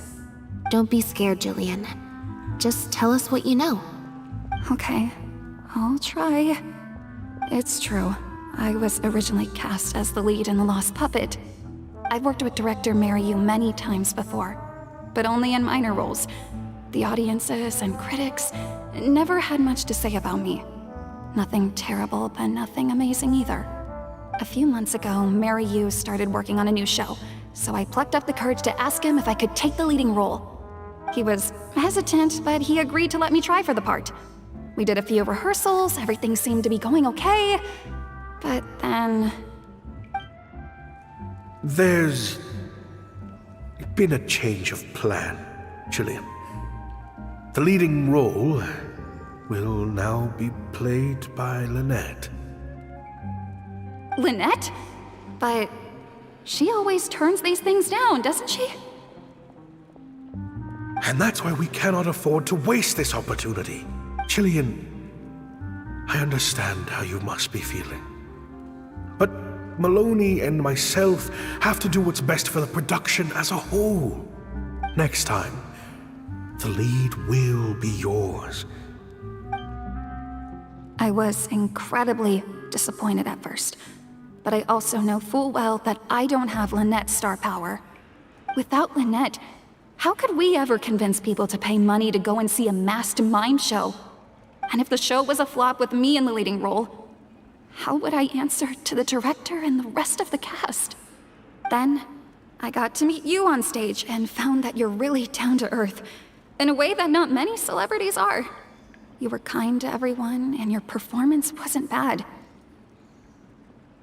Whatever disappointment I had left at that point, I certainly wasn't about to take it out on you. By wasn't bad, you mean it wasn't great either. So, I'm guessing Mariu changed the script to simplify the protagonist, make her a dumbed-down version of the mechanical puppet that I could actually play. He did make some changes to the script, yes. Jaik, one of the other actors. He likes to collect Dr. Mariu's old drafts because he hopes to be a director himself one day. He also lives nearby. I can arrange for you to meet him at the tavern. Makes sense. I always see him talking to Mariu. Alright, see you at the tavern then.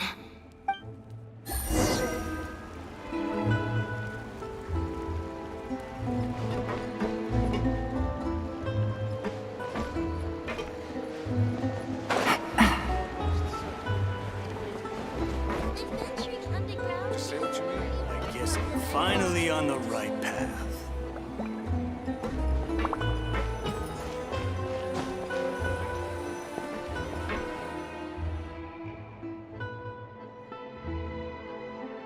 Sorry to keep you waiting. Jillian brought me up to speed on the situation. I'm here to help however I can. Here, this is the script you're after. That's always the way with pen and paper drafts. Even the final script is full of last-minute changes by the director. There should be a cleaner copy of the original script in here somewhere. Sorry, it's all a bit mixed up. I just grabbed the whole stack of paper since I was in a rush. No problem. Now activating search mode. I'll go through one page at a time.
Say what you mean.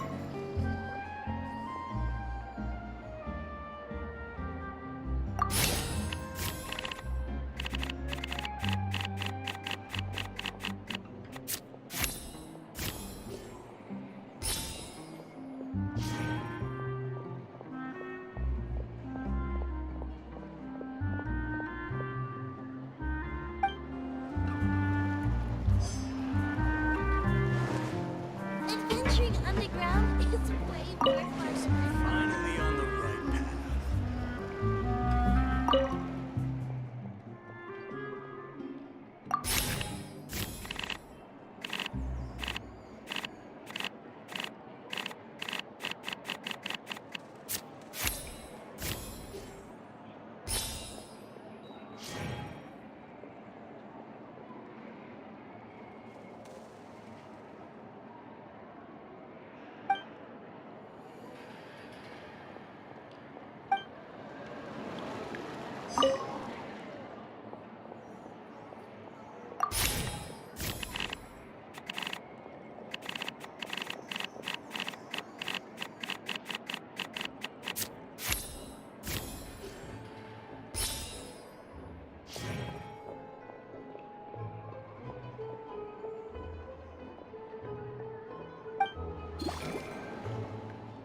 The protagonist returns to the ruins where she began and performs a dance in honor of her deceased companions.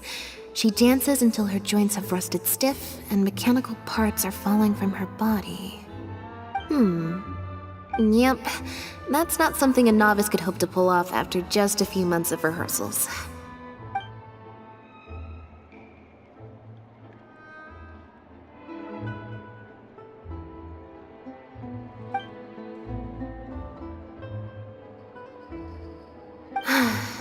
Frankly, I think that the original script is much better, and the original lead is the best fit. Jillian, shall I go tell Mariu to put you back in the leading role? What? Are you serious? But the next show is at the Opera Epiclese. It's such a huge opportunity. But not such a rare one for me, though, right? That's different. This isn't you as part of a magic duo. It's a chance to star as the main character in a show. You'll reach whole new heights of fame. Fame in small doses has its perks, but too much and I'll get overloaded. But if you play the lead, the fame will be yours, and I get to be free. Sounds like a win-win, don't you think? It'll never work. There's no way Director Mariu or Maloney would ever agree to it. The set for Act 4 would need to change, as would all the marketing materials. And that would mean asking Maloney for a lot more Mora. Changing actors at the last minute is just too risky. If anything went wrong, it could bankrupt the whole troupe. Plus, Maloney's friends have already published a ton of articles saying how this is the role that Lynette was born to play. No one else can play the protagonist now. If Lynette quit the show and I took her place... If Lynette left, they'd sooner stop the whole show than let me take her place. Stop the whole show? But all the people in the troupe, months and months of everyone's hard work would all be for nothing.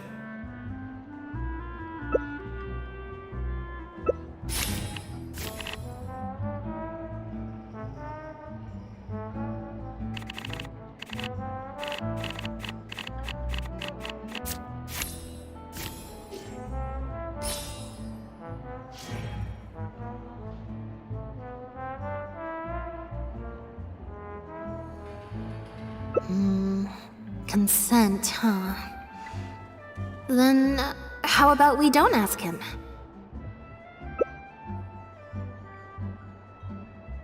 And that way, he'll be forced to make a choice. You know, it's a little crazy, but it might actually work. No way! It's not worth taking such a huge risk just for a chance to be in the spotlight. Jillian, you said before, whatever disappointment I had left, I wasn't about to take out on you. In other words, that disappointment is still there, but you've kept it bottled up inside. Be honest. You still hope to play the leading role, don't you?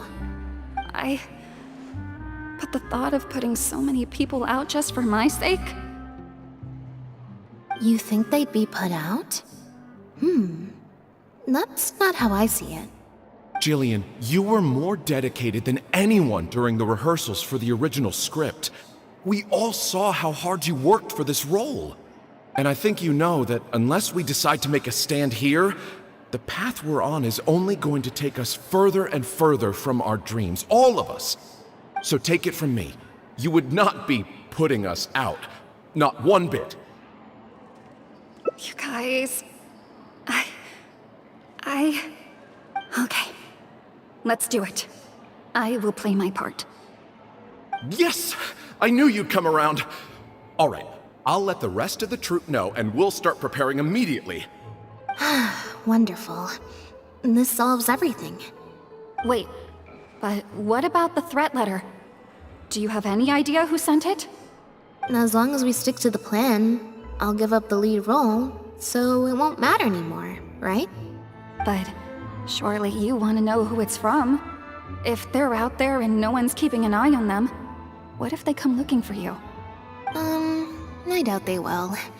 It's supposed to be a threat, but they didn't even say what would happen if I don't meet their demands. Plus, the handwriting is kinda childish. Doesn't look like a professional intimidator to me. Who knows? Maybe it was just a fan of yours having a moment. A fan? Of me? Maybe there's someone out there who really appreciates your talent, even in the supporting roles.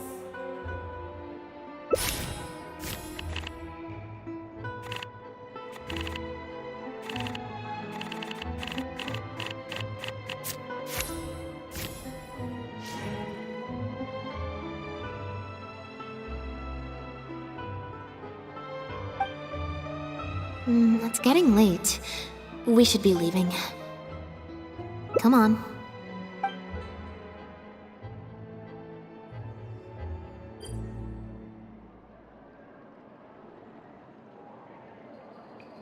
I'm such an idiot. Sorry for manhandling you. You looked like you were seconds away from figuring out who sent the letter, so I had to act fast. It was Gina, Jillian's sister. Just because Lady Farina speaks highly of you, it doesn't mean you're all that. I'm so sorry. Gina's always been a strong-willed child. That's why I never let her visit me at work.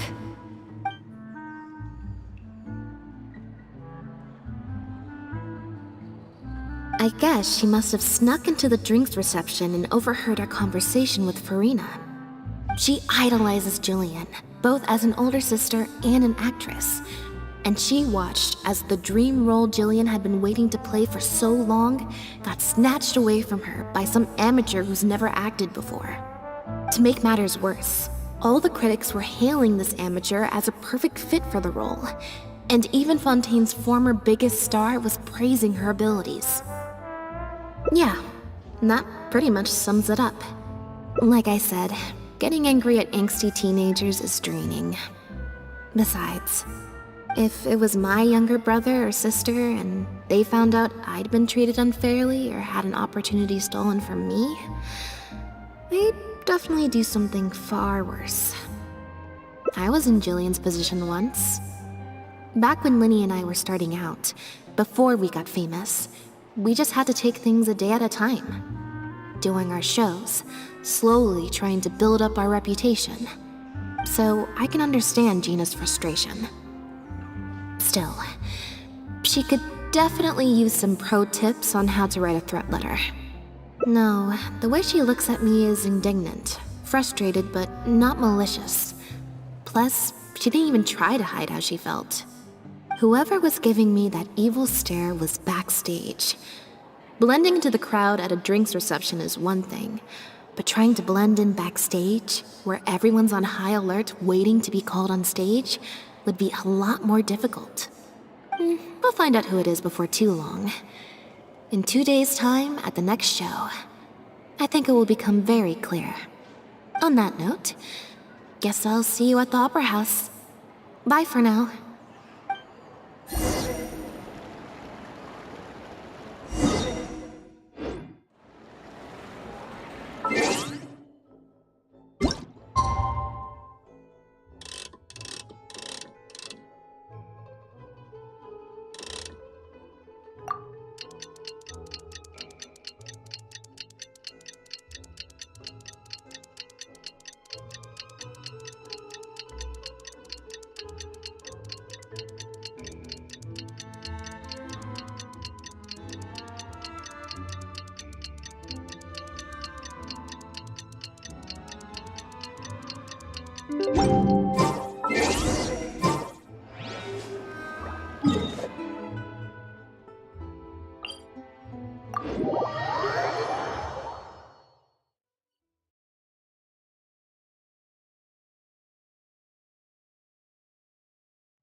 Oh, you're here!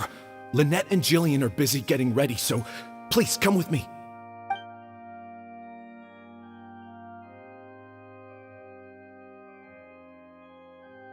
That puppet in the middle, is that Lynette? She's so pretty.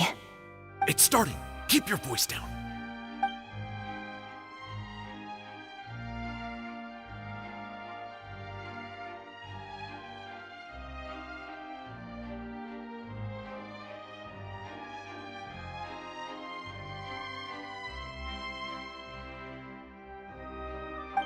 Wow, I thought it would be hard to follow, but in the end it was actually very clear. Even though her face was expressionless and she didn't speak the whole time, I felt like I could really understand how the protagonist was feeling.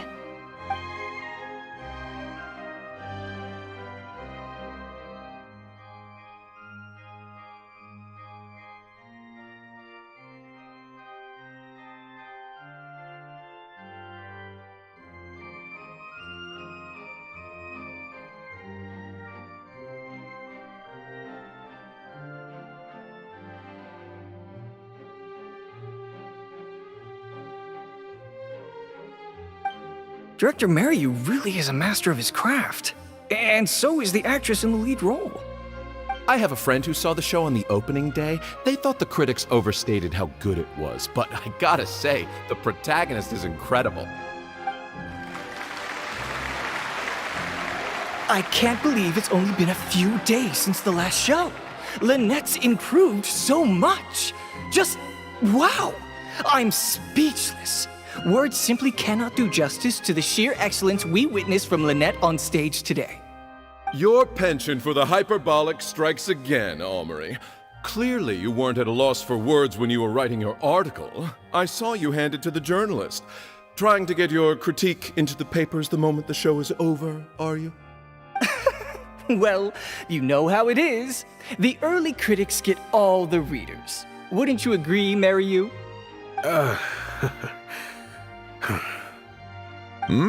What's the matter? Cat got your tongue? The first half was a huge success. Even I could tell the acting was top tier. My apologies, Mr. Maloney. Please excuse me for a second. I need to have a little talk with my actors. Oh, very well. Hey, while you're at it, this might be a good time to talk future collaborations with Lynette.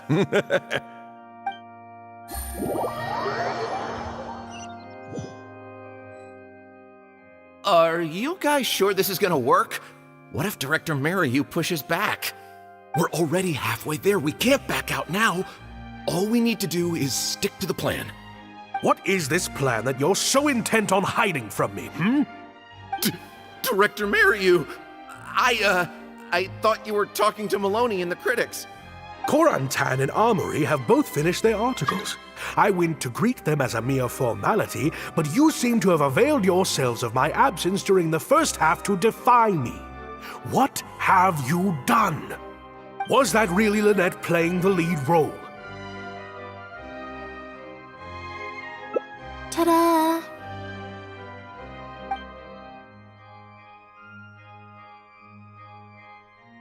Director Mariu?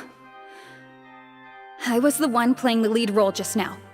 I switched costumes and masks with Jillian so that I could be the protagonist's companion and stay out of the limelight. Lynette, Why on earth would you do this? You know my acting is amateur.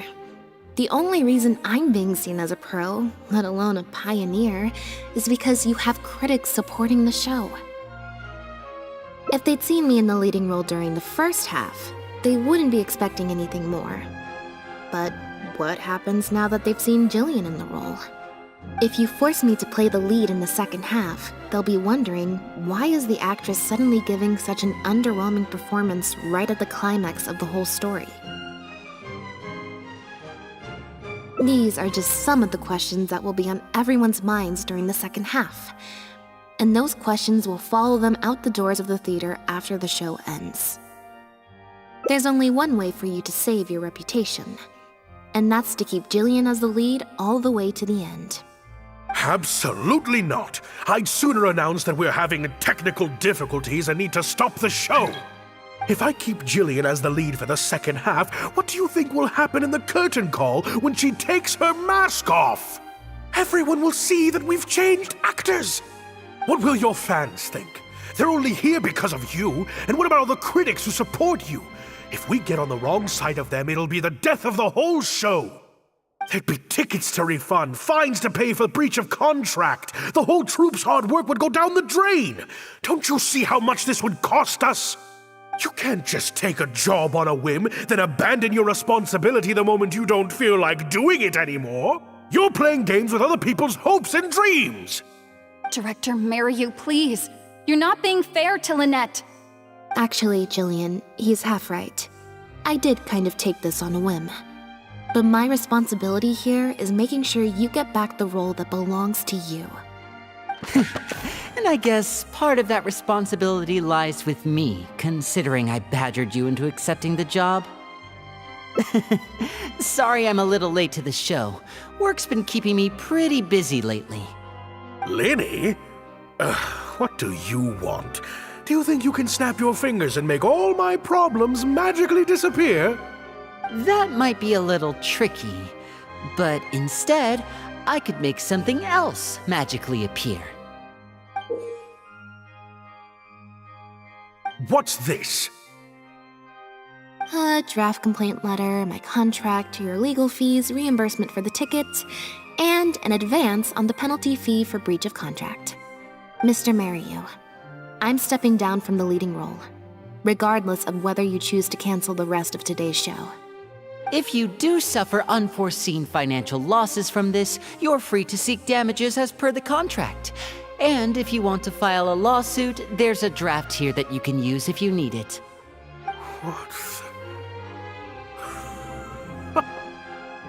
I can't believe this. You're literally handing me a lawsuit against you with a straight face. Of course. All this Mora, it's a pittance to you, isn't it?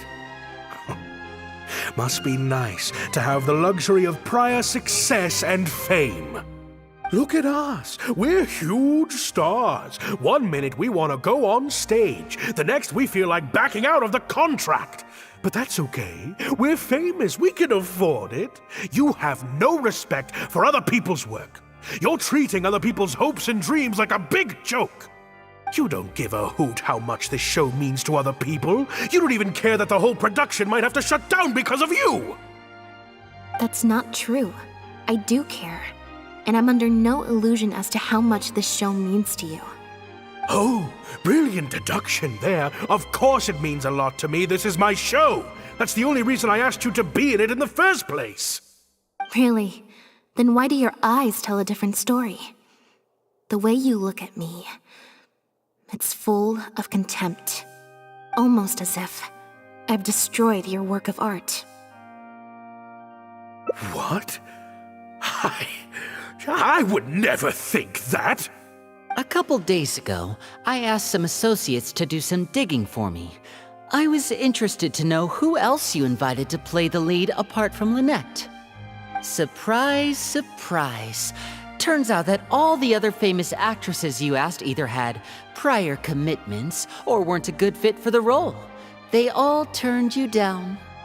And I would have turned you down too, if not for an unlikely set of coincidences. You didn't send those invitations because you were looking for a better actress than Jillian, but because your investor wanted a big name in your show, right? Director Mariyu. To get Maloney on your side, you chose to make Jillian the understudy, and then look for an opportunity for her to take the lead. I bet you were torn at first, weren't you? Do you stick to the tried and tested formula? Choose Lynette, use her celebrity to get the critics on your side so that you and your investors can line your pockets? Or do you choose Jillian, so that you and your longtime collaborator can stage the show of your dreams? The original, unedited version of The Lost Puppet. Oh, I didn't betray myself. You mentioned prior success and fame earlier, but you're a well-known director yourself, with countless works to your name. Wouldn't that make you successful too? Or maybe, deep down, none of your current achievements really count as success to you. Right now, you have an opportunity to send Jillian onto that stage and perform the second half as you always imagined it, faithful to your original script. Your work would be displayed for all of Fontaine to see in its true, perfect form. Did you say perfect? Or will you act now before Maloney and the critics can protest and make your dream come true on the stage? And Jillian's dream. In fact, the dreams of the whole troupe. The whole troupe? Director Mariyu? Actually, most of the money Linny brought came from us. We all chipped in. We've worked with you for many years now. Your troupe has been here for you all the way from the empty theaters where we first performed to the Opera House today. We watched as you slowly started down a path you used to despise. The path of powerful connections, drinks receptions, backdoor deals with critics, and collaborations based on fame instead of talent. But this is just a temporary measure. I did it for the good of the troupe. And besides, this is how the whole industry works. Everyone else is doing it. Yes, we know. Back when you started, you had to bite the bullet and do these things to keep the troupe afloat. But then what happened? You began to embrace these methods more and more, becoming so reliant on them that every show you put out is overhyped by the media, and every script you write is edited to suit some celebrity's needs. Surely you must have noticed what's happening. While we've been performing at bigger and bigger theaters with each show, the applause is getting quieter and quieter each night, and the criticism from people who've seen the show is growing. Maloney's friends are sycophants. They don't care if the audience is disappointed because the show doesn't live up to their glowing reviews. They praise the things they like and skirt around the things they don't. Look, I know everyone's using the same promotional tactics, but does that really make it okay? Well, it's just a stopgap solution. As soon as I've made enough more, I'll stop. Things will be different next time. I promise. Next time, huh? Yeah. Next time, you won't use your connections. Next time, you won't pay off the critics. Next time, you'll let Jillian play the lead. Unfortunately, it doesn't work like that. If you make some money once, you'll want to do it again, then again. Slowly but surely, you turn your back on your dreams. I won't turn my back on my dreams any longer, Director Mariyu. Never again. Me neither.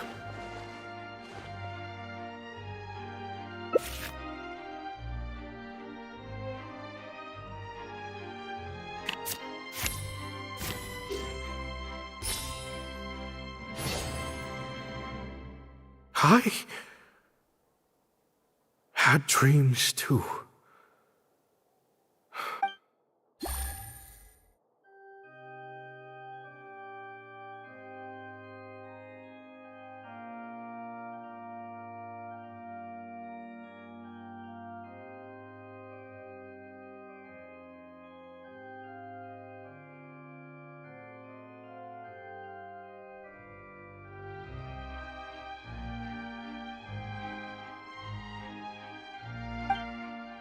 Huh.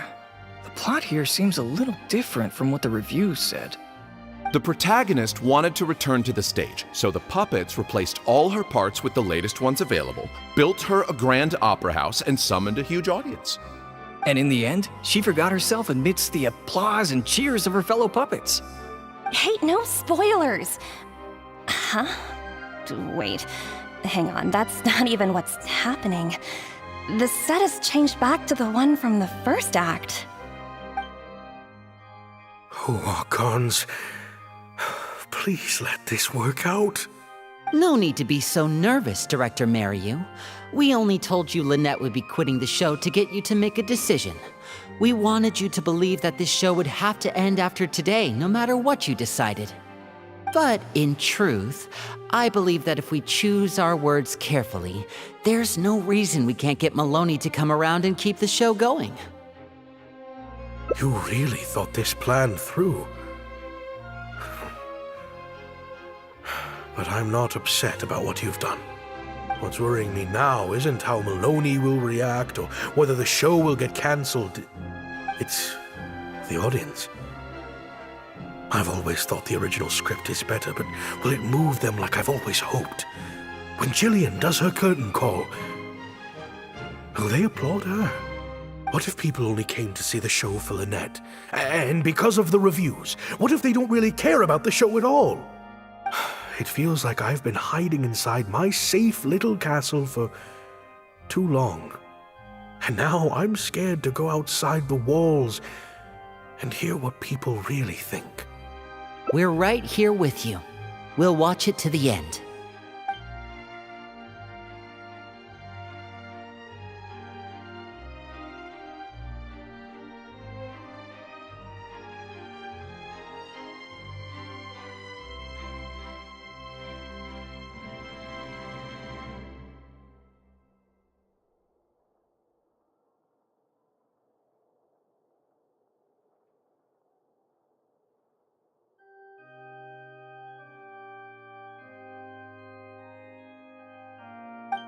Wow. Okay, this ending is much better. I love how they brought back the set from Act 1 and gave it a whole new meaning. What a fantastic twist. Time for the curtain call. It's the moment of truth. The applause continue after I take off the mask. I could always leave my mask on. No one would ever know.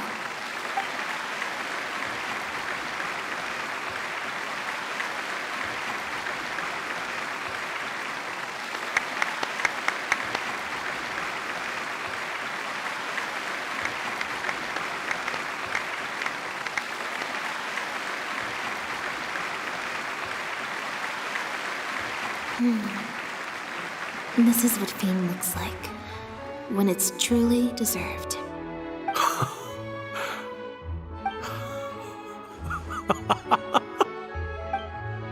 Jillian, you were amazing! Syra was tearing up when you did your final solo dance. Well, so are you. Really? I was so nervous. My legs felt like they turned to jelly. What looked like an actor unsteady on her feet was in fact a poignant expression of the protagonist's frailty in her last moments. Or whatever.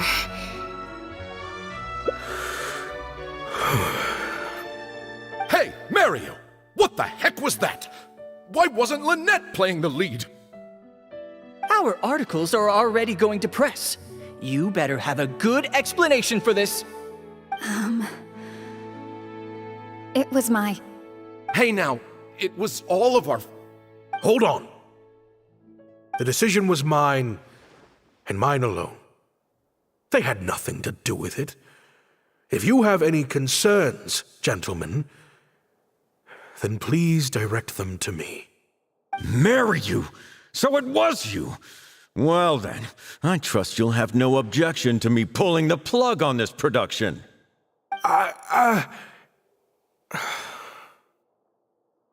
Director Mariu, Mr. Maloney, what on earth is going on?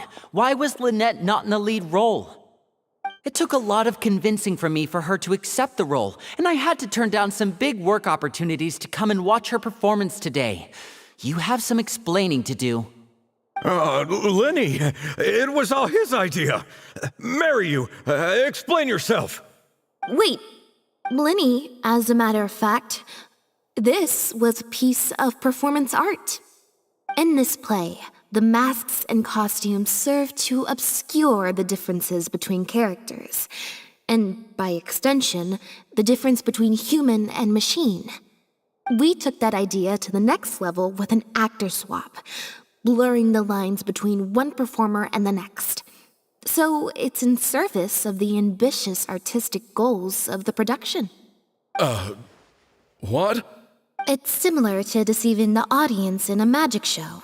We employed this technique as a means of breaking the fourth wall. It allows the audience to more intuitively understand the cognitive dissonance felt by the protagonist as a machine trying to reconcile the notion of her humanity. The audience's experience mirrors the protagonist's own confusion and becomes part of the artistic performance itself. Hold up. What is this nonsense? Oh, I see. Well, bravo, Director Mariu. You even had me fooled. That's probably more because you just don't really understand avant-garde art very well, Lenny. Maybe so, maybe so. Well, perhaps it went over my head, but I'm sure our experts here saw the whole thing coming a mile away. You must have worked it out by the end of the first half, surely. Mr. Amory, I just heard that you managed to write your review after just the first 2 acts. Yes, you're right. Director Mariu and I are old friends. You should have said something. Then I could have played along even better. Yes, well, to deceive the audience, you must first deceive your closest companions. I have to give credit to Lynette and her experience in performing magic. That's what inspired me to take my art to the next level. You mean your show was partly inspired by Lynette's background in magic? Well, in that case, I'll have to plug it to everyone I know. Unfortunately, I think Mr. Maloney is going to cancel the show. Cancel the show? Mr. Maloney, is this true? While I accept that deceiving the audience in the manner you did certainly has artistic merit, this is not a magic show, and we don't want our audience demanding their money back. A very valid criticism, and one that I humbly accept. If that happens, we're prepared to reimburse and apologize to any audience members who weren't satisfied with the experience. Plus, it looks like Jillian is better than me at delivering the excellence people want to see. I'm sure audiences will be very happy with the show if she's allowed to stay in the leading role. Maloney, I believe there should still be time to tweak my article. From the look on Lynette's face, I think she's being sincere. Oh, one other thing. We managed to get a meeting with Lady Farina earlier. All thanks to the Traveler's reputation, of course. Anyway, she agreed to write a review focusing on Jillian's performance and the quality of the show as a whole. She promised to give her honest opinion. And I'm sure today's audience will be discussing her performance too. There's sure to be a variety of opinions. Oh, I mean, art at its finest, clearly. But I'll have to give it some thought before I decide exactly what to write. Oh, of course. Always good to put some thought into these things. Especially now, with a growing range of voices out there. I imagine competition for readers becomes more fierce when everyone's discussing the topic. Corentin, Amory, let's go.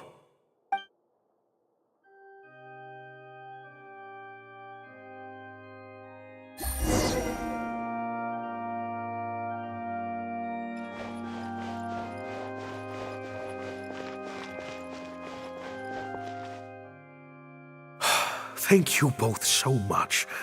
Without the two of you, who knows how much further down that cynical path I would have gone.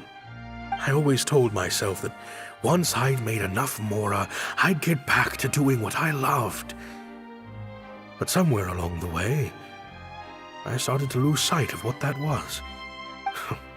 Just like those critics with their dishonest reviews, I became all about the trappings of success, at the expense of the art itself. You're right.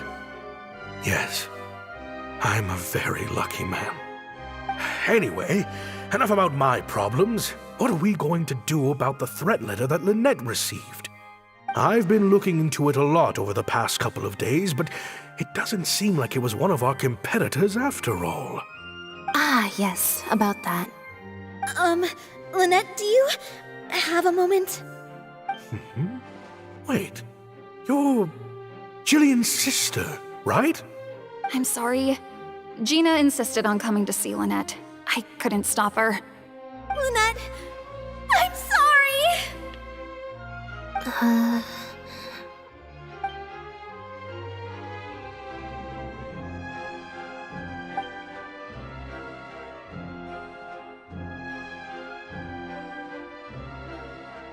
That letter? I was the one who wrote it. What? Gina? So it was you? Director, it's time for... Oh, okay. Weird energy here. I think we came at a bad time. Lynette, Gina must have been worried sick about me. I'm sure even she wouldn't do something so stupid if she was in her right mind. I'm so sorry. I promise I'll make it up to you somehow. Jillian, no! This is completely my fault, and I'm the one who should have to bear the consequences. I got the wrong end of the stick and completely misjudged Lynette. Well, since I haven't actually suffered any losses, seeking redress could be difficult. Maybe we could just let this one slide? Really? Are you sure? After all, Gina wouldn't be the first person to ever misjudge me, right? True. True. In any case, I think we can all agree it was a misunderstanding and nothing more. No need to overcomplicate things. But still, I was wrong to write that letter. I should own up to my actions, make it up to you in some way. If that's what you really want, then how about helping out backstage? Huh? Backstage? The crew could always use an extra hand. Plus, it'll give your older sister a chance to keep an eye on you and stop you getting into any more trouble. Thank you, Lynette. Really, thank you so much.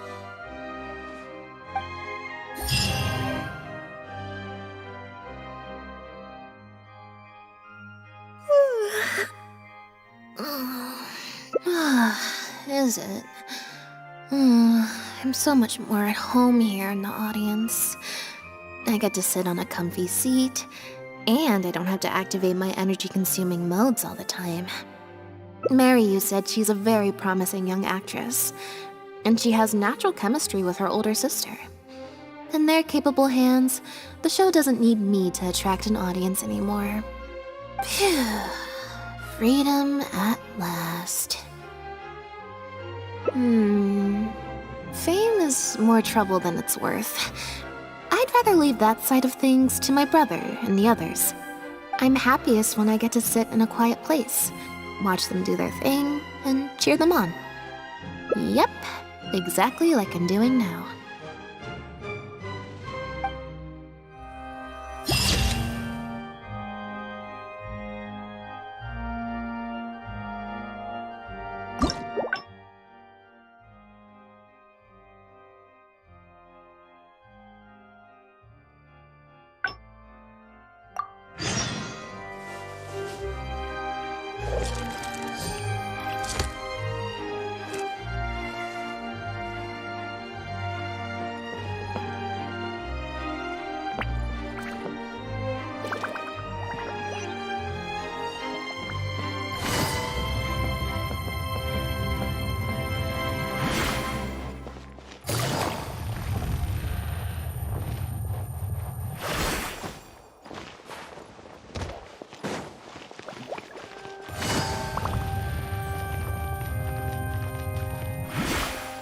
Take it easy.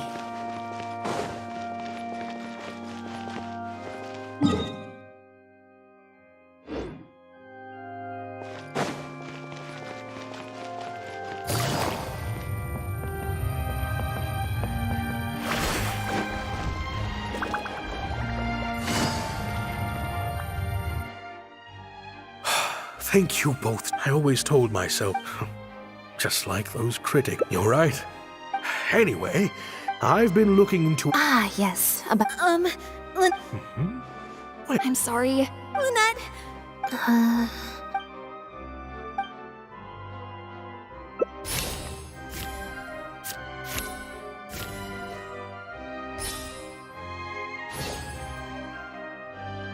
Yeah, me neither. Wait. But... Oh, do you mean when we ran into you at the Fleuve Sandra? And you said some mean things to me? As I recall, you were only trying to look out for your sister. It was just a few words spoken in anger. Don't worry. Whatever it was you said, I've already forgotten. Oh. I see. Well, it sounds like Gina knows what she did was wrong. Owning up to your mistakes and committing to do better in the future is what counts. I understand that feeling of wanting to stand up for your family when they're being mistreated. Really, I do. But next time, maybe consider a different tactic? Something you can pull off more effectively, and without arousing suspicion. Got it. Thank you, Lynette. Why do I feel like I'm missing something here? Hey, here you are. I was wondering where you'd all run off to. Great! Everyone's in one place. That makes this so much easier. What do you think? It's group photo time! We have to commemorate the debut of the Lost Puppet Director's Edition. Okay, everyone, we all have pretty awkward smiles on our faces in the photo from Hotel de Boer, so this time, no forced smiles allowed. Oh, am I really not allowed to force a smile? I'll try, I suppose. I think I can manage. Lynette, Traveler, come on! You two should be right in the middle. 3, 2, 1, smile!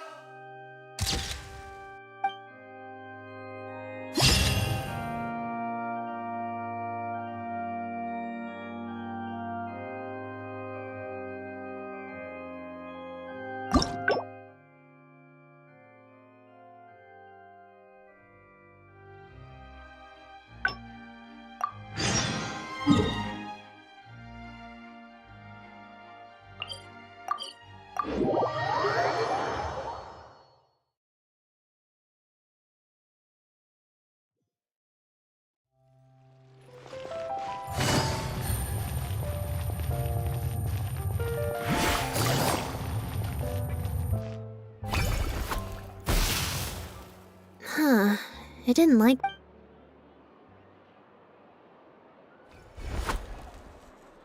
Clearly, there's some design flaws. Let's see. 4. Well, if you want to get the right... So, to put it another way... Thank you. Here, take the... Also...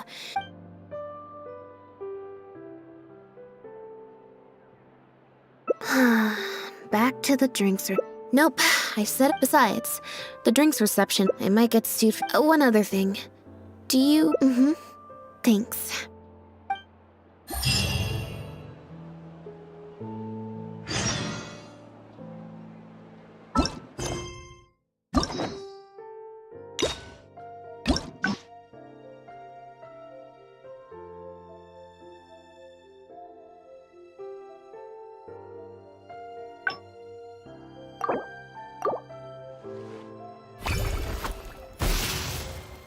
Huh, I didn't like...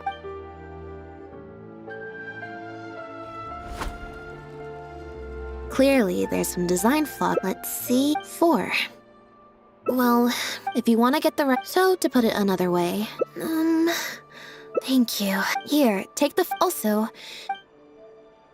Huh?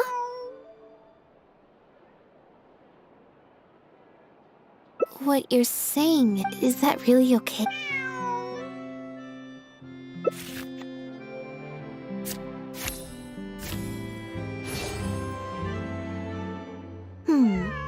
You make a good point. Okay, well... Assuming Bonnie hasn't strayed too far from where she went missing, There's a chance we might bump into her owner in either the Steambird offices or the restaurant. So, stick around here in standby mode? Yeah, that suits me. Oh, good idea. Bonnie's definitely hungry. May as well. We could be here a while. When I was trying to find somewhere I could space out earlier, collect my thoughts, I figured the cafe might be a good shot. Alright then. Plan of action, spend the whole day spacing out. In standby mode.